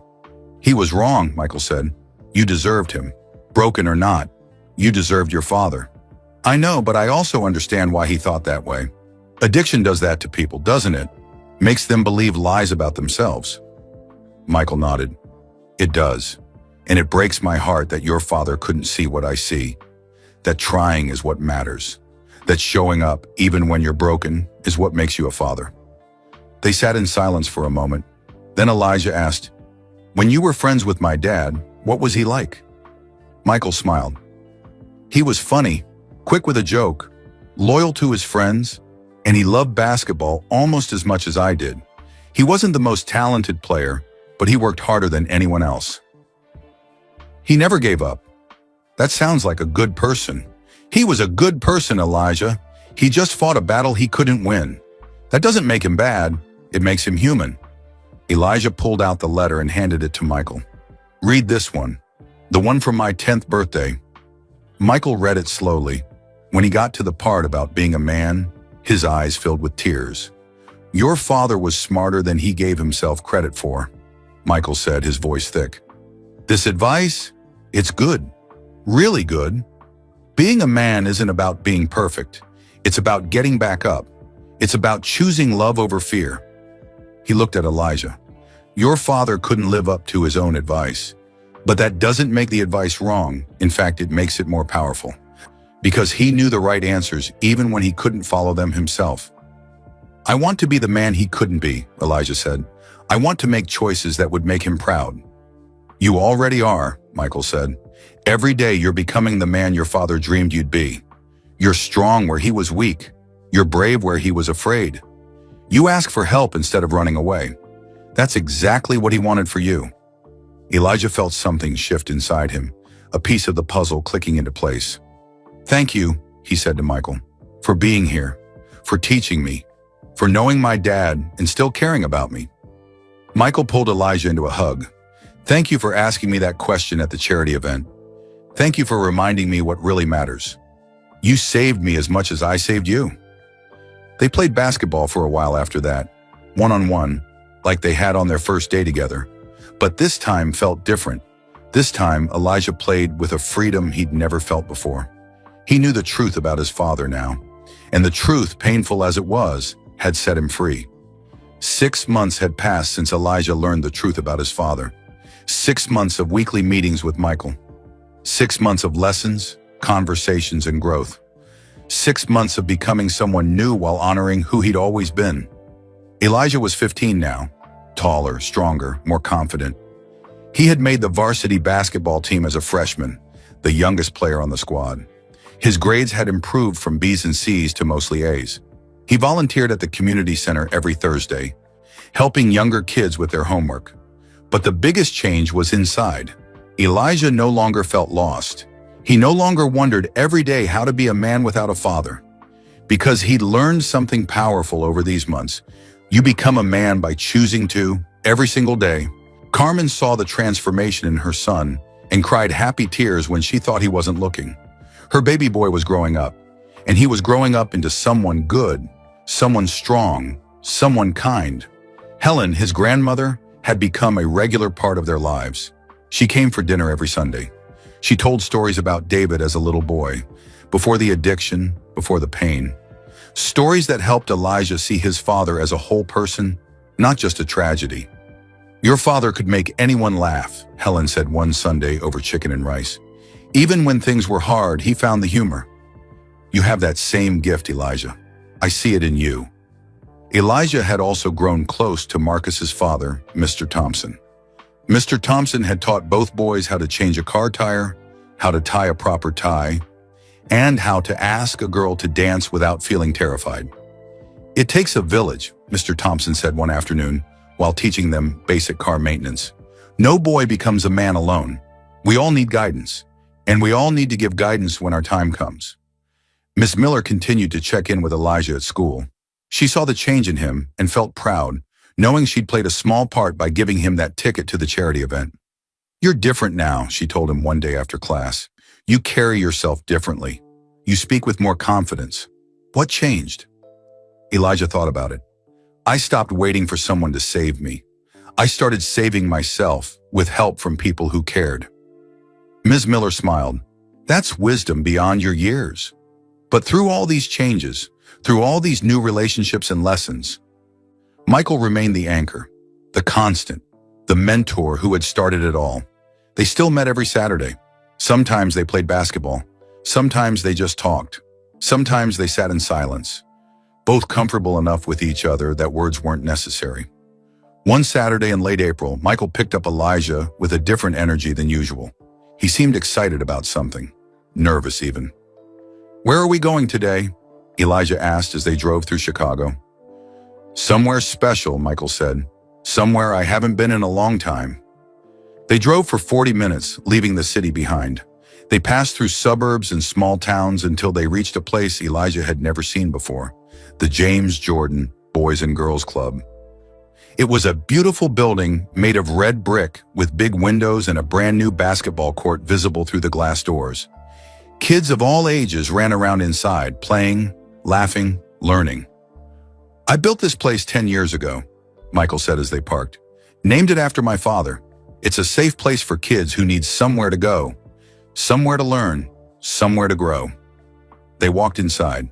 Kids immediately recognized Michael Jordan and swarmed around him. He high-fived every single one, remembered some of their names, asked about their families. A staff member led them to a conference room on the second floor. Inside, about 30 people were gathered, staff members, board members, community leaders. And in the front row, sitting together, were Carmen and Helen. Elijah looked at Michael, confused. "What's going on?" Michael smiled. "You'll see. Have a seat up front." Elijah sat next to his mother and grandmother. Carmen squeezed his hand. She looked like she'd been crying happy tears. Michael walked to the front of the room. Someone handed him a microphone. "Thank you all for coming," Michael said.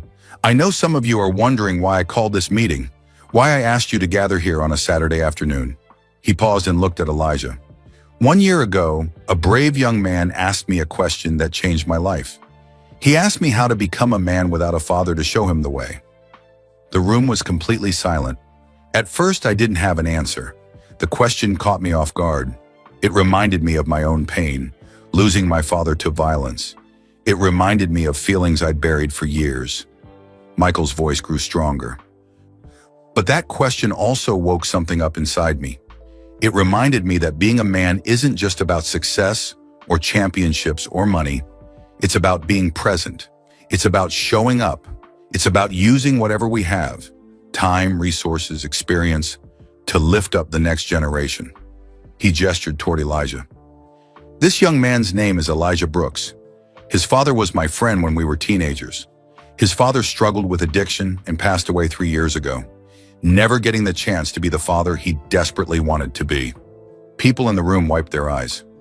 Over the past year, I've had the privilege of mentoring Elijah, teaching him what my father taught me, watching him grow into an incredible young man. And through that process, I've learned something important. Michael looked around the room. There are thousands of boys like Elijah in Chicago, in every city across America. Boys without fathers, boys asking the same question. How do I become a man when I don't have anyone to show me? He paused for effect. Today, I'm announcing the creation of the James Jordan Legacy Foundation. This foundation will match fatherless boys with mentors, men who will commit to showing up every week, men who will teach life lessons, answer questions, and be present. Men who will do what I've done for Elijah. The room erupted in applause. Michael held up his hand. Elijah will be our first success story, but he won't be the last. We're starting with 100 boys here in Chicago, but our goal is to expand nationwide, to help thousands of boys find the guidance they deserve. More applause. People stood up, clapping and cheering. But there's one more thing, Michael said, gesturing for quiet. Elijah, can you come up here, please? Elijah's heart pounded. He looked at his mother. She nodded, smiling through tears. He walked to the front of the room and stood next to Michael. Michael put his hand on Elijah's shoulder. Elijah, I want you to be a junior ambassador for this foundation. I want you to share your story with other boys who feel lost. I want you to show them that it's possible to become a man of character, integrity, and strength, no matter where you start. Elijah's eyes went wide. Me? But You're not just anything, Michael interrupted gently. You're proof that asking for help is brave. You're proof that mentorship works. You're proof that one question can change everything. He turned back to the audience. Elijah asked me a question I couldn't answer in that moment. But over the past year, we've answered it together. Through actions, through choices, through showing up. Michael looked at Elijah. So now I want to ask you something. In front of all these people, are you ready to help other boys find their way? Are you ready to show them that they're not alone? Elijah felt tears building in his eyes. His voice shook when he spoke. Yes, I'm ready. The room erupted again. This time everyone was on their feet. Carmen sobbed openly. Helen clapped so hard her hands hurt. The staff members cheered. Michael pulled Elijah into a hug. I'm so proud of you, son. That word, son, hit Elijah like a wave. Michael had called him son before, but this time felt different, more official, more real. After the meeting, people came up to congratulate Elijah and Michael. Reporters asked questions. Michael had invited local media to spread the word about the foundation. One reporter asked Elijah, "How has having Michael Jordan as a mentor changed your life?" Elijah thought carefully before answering. He didn't just teach me basketball or give me advice. He showed up. Every single week, he showed up. And that taught me the most important lesson. Being a man means keeping your promises. It means being there for people who count on you. Another reporter asked, "What would you say to other boys who don't have fathers?" Elijah looked directly at the camera. "I'd say you're not alone. I know it feels that way sometimes. I know you have questions nobody seems able to answer. But there are good people out there who want to help. Teachers, coaches, mentors, people like Michael. You just have to be brave enough to ask for help." His voice grew stronger. "And I'd say that becoming a man isn't about having a father present. It's about the choices you make every day. Choose to work hard. Choose to be honest. Choose to treat people with respect. Choose to keep going even when things are hard. Those choices make you who you are." The reporter wiped her eyes. She wasn't the only one crying. Later that evening, after all the reporters left and the meeting ended, Michael took Elijah, Carmen, and Helen out to dinner at a nice restaurant. They sat at a round table by the window, watching the Chicago skyline light up as the sun set. "I can't believe this is happening," Carmen said, shaking her head. "A year ago, we were struggling to pay rent. And now my son is helping launch a national foundation." "Your son did this," Michael said. "He had the courage to ask the question. Everything else followed from that." Helen raised her glass of water. "I'd like to make a toast to David, who loved his son more than anything, even when he couldn't show it, and to Elijah, who's becoming the man David dreamed he'd be." They all clinked glasses. Even through the sadness, there was joy. There was hope. After dinner, as Michael drove them home, Elijah stared out the window at the city passing by. "Michael," he said quietly. "Yeah?" "At the charity event, when I asked you my question, you looked like you were in pain, like my question hurt you somehow. I've always wondered why it affected you so much." Michael was quiet for a long moment. When he finally spoke, his voice was thick with emotion. "I never told you the whole story about my father's death, about what happened the night before he was murdered." Elijah turned to look at him. "The night before my father was killed, he called me," Michael continued. "He wanted to spend time together, just him and me. He wanted to go fishing, talk about life, connect like we used to when I was young." Michael's hands gripped the steering wheel tighter. "But I was busy. I had practice. I had meetings. I had a million things going on. So I told him we'd do it later." "Later, Dad," I said. "We'll go fishing next week." A tear rolled down Michael's cheek. Next week never came. The next day he was murdered. And I never got to tell him I loved him one more time. Never got to take that fishing trip. Never got to have that conversation. Michael pulled the car over to the side of the road. He put it in park and turned to look at Elijah. "So when you asked me how to be a man without a father, I heard something else. I heard my own children's future questions. Dad, how do I be a man when you're too busy for me?" I heard my father's voice saying, "Son, being a man means making time for what matters." Fresh tears fell. Michael didn't wipe them away. "You saved me, Elijah. Your question woke me up. It reminded me that being a man isn't just about success or fame or achievements. It's about being present. It's about showing up for the people who need you. It's about not waiting until later, because later might never come." Elijah's own eyes filled with tears. "I didn't know. How could you? But now you do. And I want you to understand something important." Michael looked directly into Elijah's eyes. "You asked me how to be a man without a father, so let me give you the real answer. The complete answer. The one I should have given you that first night." The car was silent except for the sound of traffic passing outside. Michael spoke slowly, making sure every word counted. "Being a man without a father means finding men who care enough to show you the way. Your basketball coach, your teachers, men like Mr. Thompson who taught you to change a tire. Men like me who see potential in you and want to help it grow," he continued. "But most importantly, it means becoming the man you needed when you were lost. It means taking all the pain, all the questions, all the struggles, and transforming them into wisdom you can share with others." Michael put his hand on Elijah's shoulder.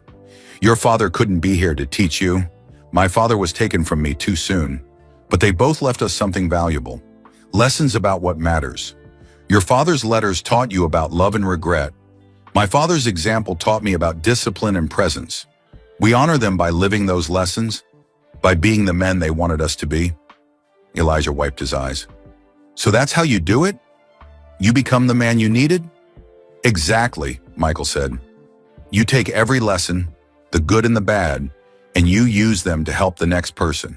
That's what being a man really means. Not having all the answers, but being willing to search for them with someone who needs guidance." Something clicked in Elijah's mind. A final piece of understanding. "That's why you're starting this foundation," he said. "Not just for the boys who need mentors, but for yourself too. To honor your father by being present for others."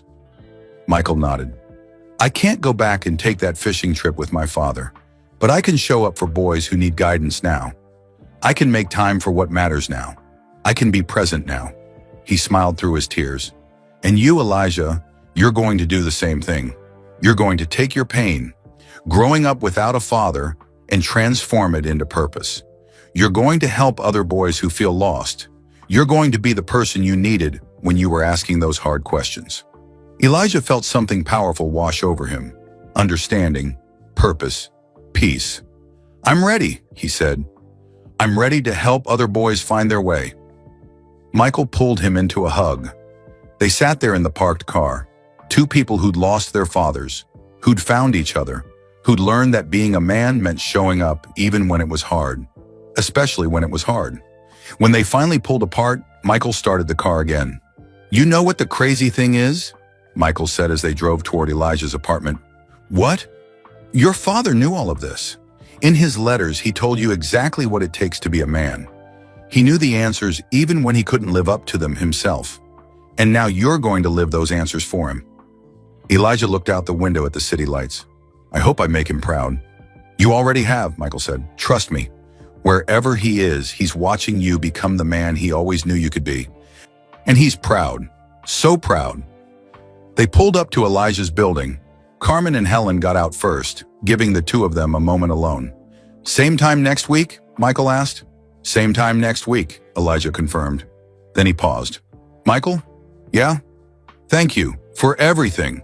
For showing up, for keeping your promise, for being like a father to me. Michael's eyes filled with tears again. Thank you for having the courage to ask that question. Thank you for letting me be part of your life. And Elijah? Yeah? I'm proud of you, son. More proud than you'll ever know. Elijah smiled through his tears. I love you, Michael. I love you too, Elijah. They hugged one more time. Then Elijah got out of the car and ran up to his apartment, taking the stairs two at a time. Michael watched him go, his heart full. One question. One brave boy, 1 year of showing up, and everything had changed. Not just for Elijah, for Michael too. Because sometimes when you help someone else find their way, you find your own way too. 1 year later. The grand ballroom at the Chicago Hilton sparkled with lights, just like it had 2 years ago when Elijah first asked his question. But tonight was different. Tonight, this wasn't just another charity event. Tonight was the official launch of the James Jordan Legacy Foundation's first mentorship class. 100 boys sat in the audience with their mothers, their grandmothers, their guardians. 100 boys who, like Elijah, were growing up without fathers. 100 boys who had questions they didn't know how to ask. And sitting in the back of the room were 100 men who had volunteered to be mentors, teachers, coaches, businessmen, retired athletes, community leaders, men who understood that being a man meant showing up for the next generation.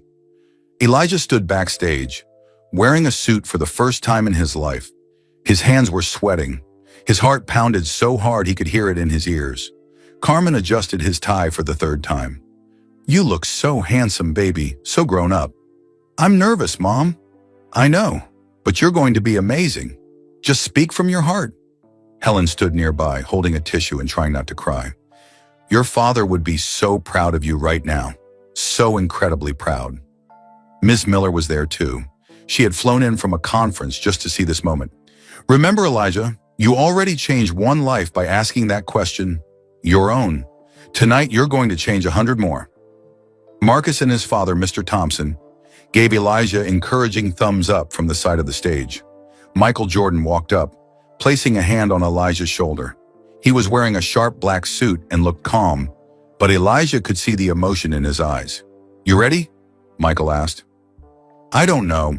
What if I mess up? What if I say the wrong thing? There's no wrong thing, Michael said gently. Just tell your story. Tell them the truth. That's all they need to hear. A stage manager appeared. We're starting in 2 minutes. Elijah took a deep breath. Carmen kissed his cheek. Helen squeezed his hand. Then they all took their seats in the front row. The lights in the ballroom dimmed. A spotlight hit the stage. Michael walked out first. The room erupted in applause. People stood up, clapping and cheering for the basketball legend. But Michael held up his hand. Thank you. Thank you. But tonight isn't about me. Tonight is about a question that changed everything. He walked to the center of the stage, microphone in hand. 2 years ago, at a charity event in this very room, a 14-year-old boy stood in front of me and asked the bravest question I've ever heard.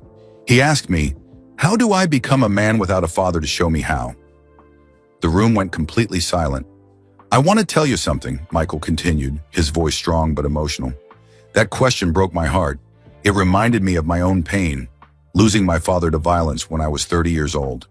It reminded me of every moment I missed with him, every conversation I wish I'd had, every fishing trip I said we'd take later." People in the audience wiped their eyes, but that question also woke me up. It reminded me that being successful isn't enough. Being famous isn't enough. Being wealthy isn't enough. What matters is being present. What matters is showing up. What matters is using whatever we have to lift up the next generation. Michael's voice grew stronger. "Tonight we're launching something special. 100 boys will be matched with 100 mentors. Men who will show up every week. Men who will teach, guide, and be present. Men who understand that it takes a village to raise a child, especially a child without a father." The audience applauded.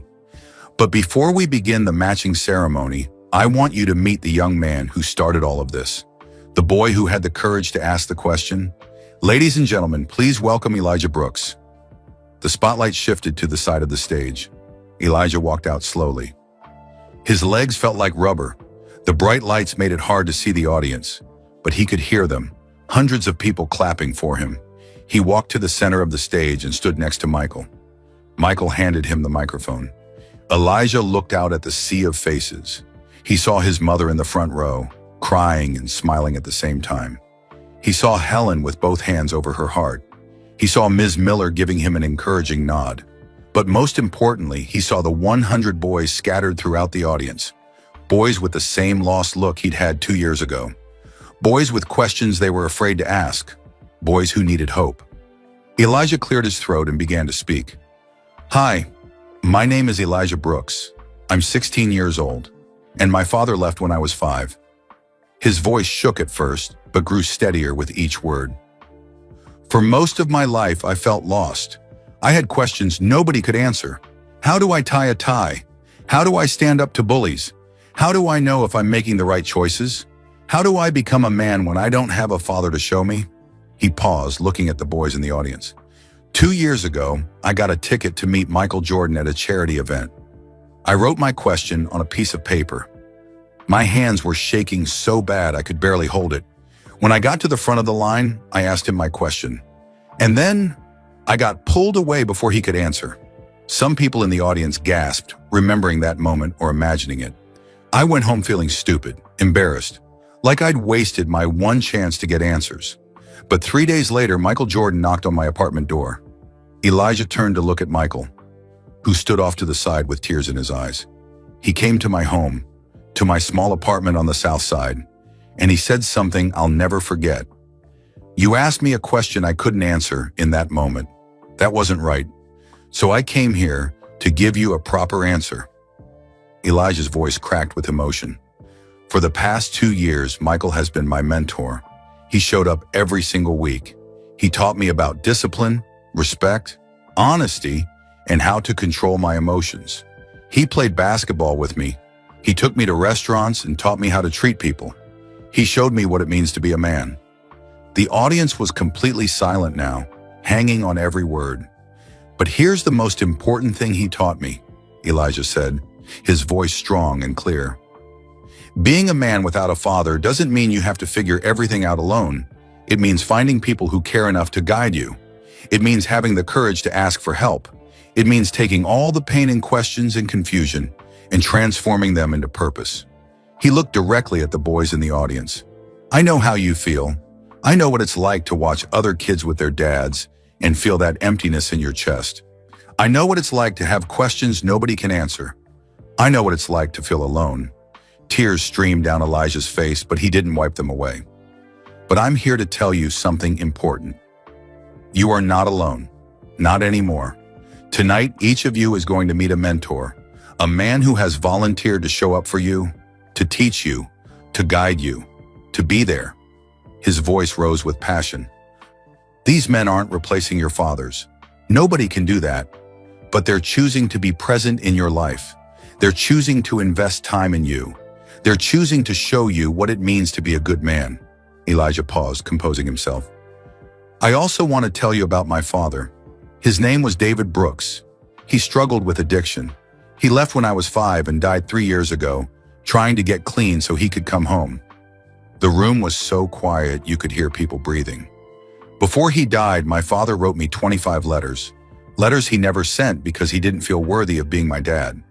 But in those letters, he taught me something valuable. Elijah pulled a folded piece of paper from his jacket pocket, one of his father's letters. He wrote, "Being a man isn't about being perfect. It's not about never falling down. It's about getting back up. It's about choosing love over fear. It's about being there for the people who count on you." Elijah's voice broke completely. My father couldn't live up to his own advice, but his words were still true. And now I'm going to live those words for him. I'm going to be the man he wanted to be, and I'm going to help other boys do the same. He looked at the 100 boys again.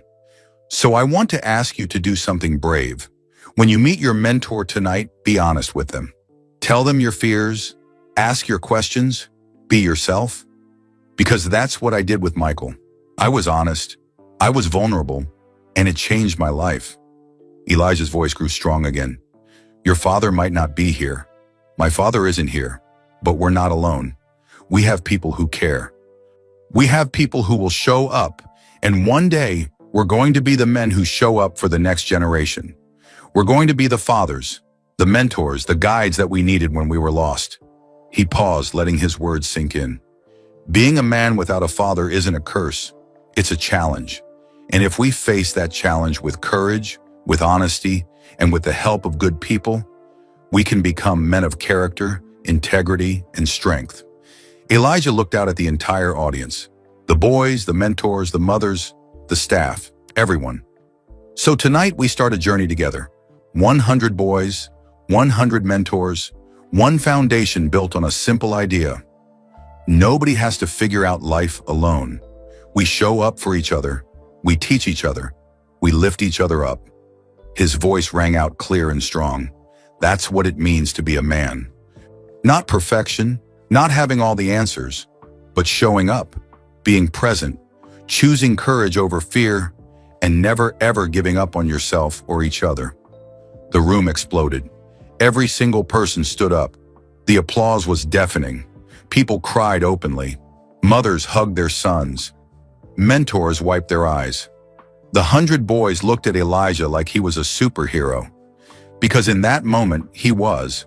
Not because he was perfect, not because he had all the answers, but because he was brave enough to be vulnerable, brave enough to share his pain, brave enough to turn his struggles into purpose.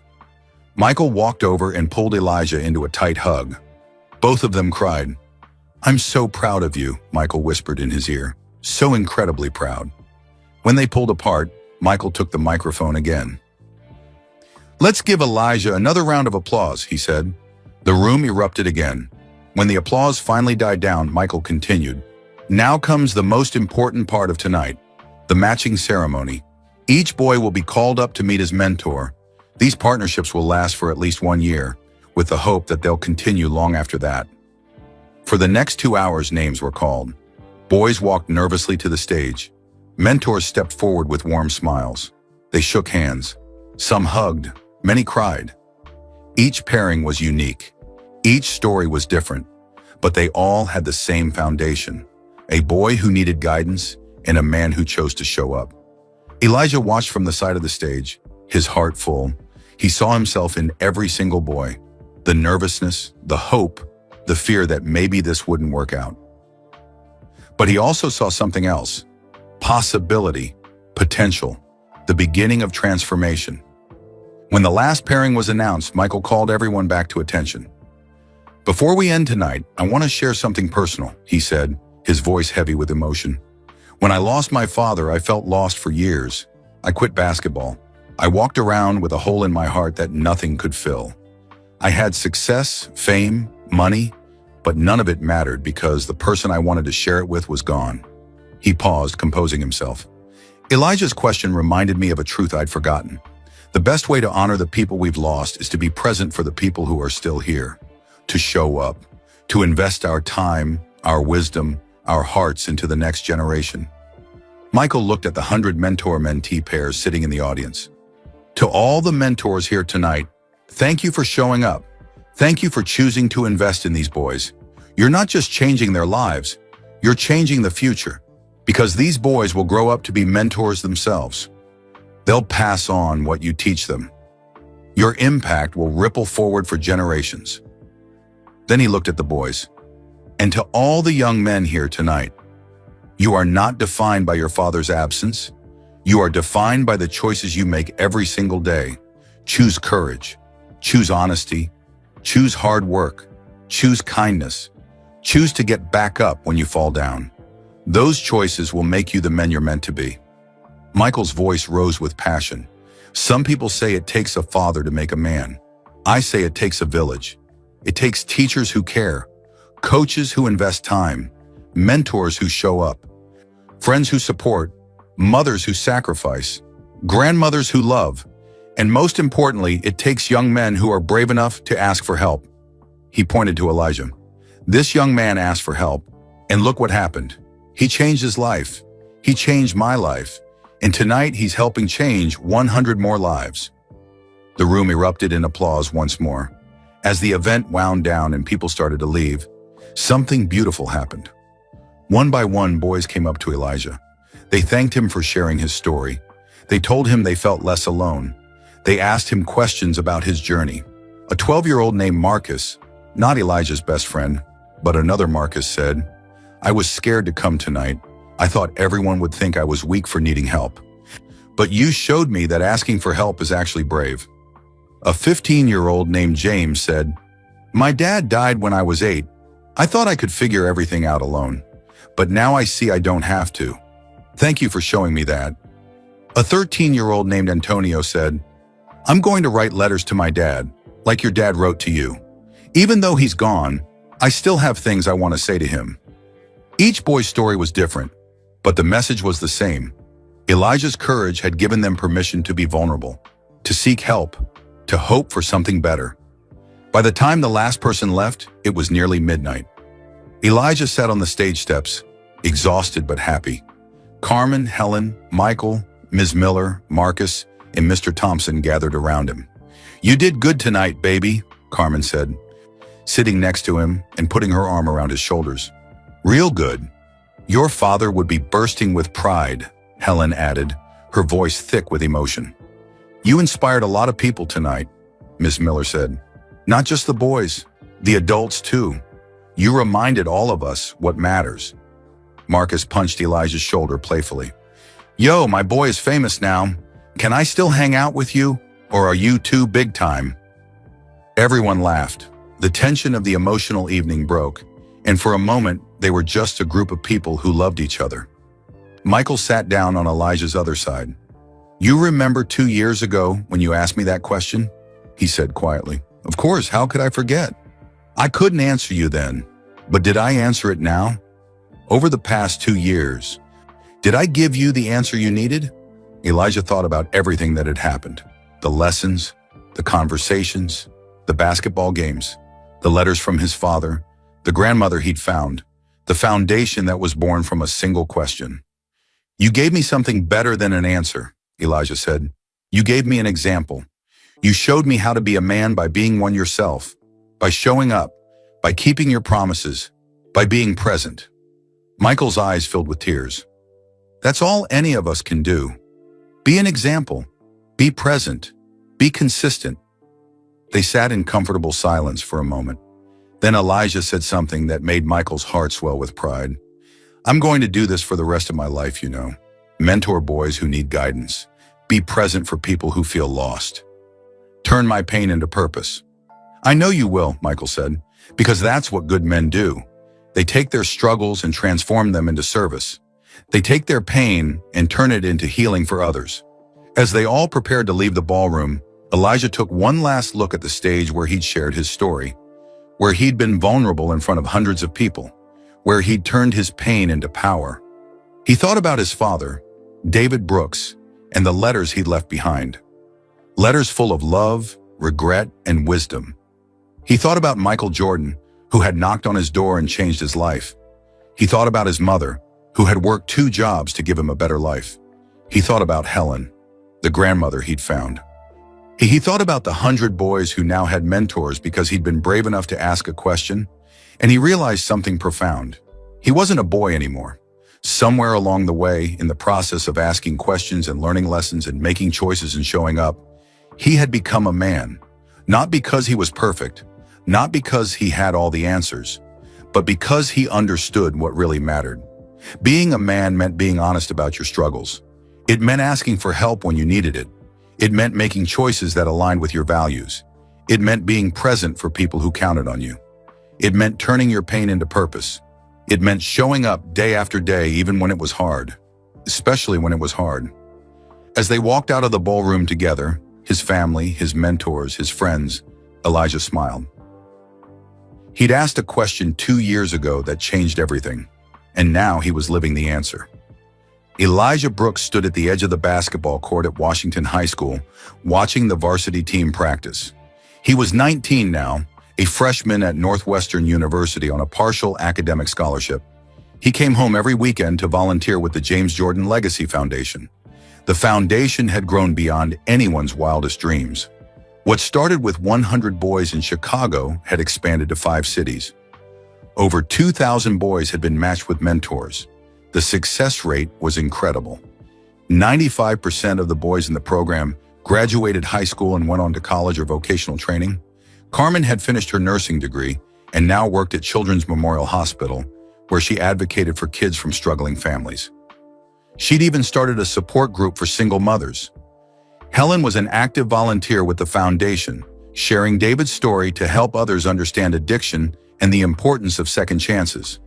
She'd become a grandmother not just to Elijah, but to dozens of boys in the program who needed that maternal presence. Marcus was at college too, studying to become a teacher. He wanted to work with at-risk youth. "You inspired me, bro," he told Elijah. "If you can turn your pain into purpose, so can I." And Michael? Michael still showed up every Saturday to have lunch with Elijah, even though Elijah was technically graduated from the program, because that's what family does. They show up. Today, Elijah was meeting with 3 new mentees, boys who had just joined the program. They sat on the bleachers, nervous and uncertain, just like he'd been 3 years ago. "So," said a 14-year-old named Devin, "Mr. Brooks, just call me Elijah." "Okay, Elijah, how do you do it? How do you become a man without a father?" The question hit Elijah in the chest, just like it had probably hit Michael 3 years ago. But now he understood why. It wasn't just a question, it was a cry for help, a plea for guidance, a spark that could start a fire. Elijah smiled and sat down next to the boys. "Let me tell you a story," he said, "about a scared kid who asked that exact same question, and about the answer he found, not in words but in actions, not in perfection but in presence, not alone but together." The boys leaned in, listening, and Elijah began to tell them his story. The story of a question that changed everything, the story of a legend who showed up, the story of letters from a lost father, the story of choices that build character, the story of how one brave question in a room full of people created a ripple that would touch thousands of lives. Because that's what happens when you're brave enough to be vulnerable, when you're strong enough to ask for help, when you're willing to transform pain into purpose. That's when everything changes. That's when boys become men, not because they have all the answers, but because they have the courage to ask the questions and the wisdom to learn from those who came before. If this story touched your heart, we want to hear from you. Drop a comment below and tell us where you're watching from. Are you in Chicago like Elijah, somewhere across America, or maybe you're watching from the other side of the world? And if this story inspired you, please hit that like button and subscribe to our channel. When you subscribe, you're helping us spread kindness and hope to people who need it most. These stories have the power to change lives, but only if they reach the right people. So do us a favor. Share this video with someone who needs to hear it today. Maybe it's a friend going through a tough time. Maybe it's a young person looking for guidance. Maybe it's someone who just needs a reminder that they're not alone. And don't go anywhere yet. Click on the video appearing on your screen right now for another incredible story that will inspire you. We'll see you there.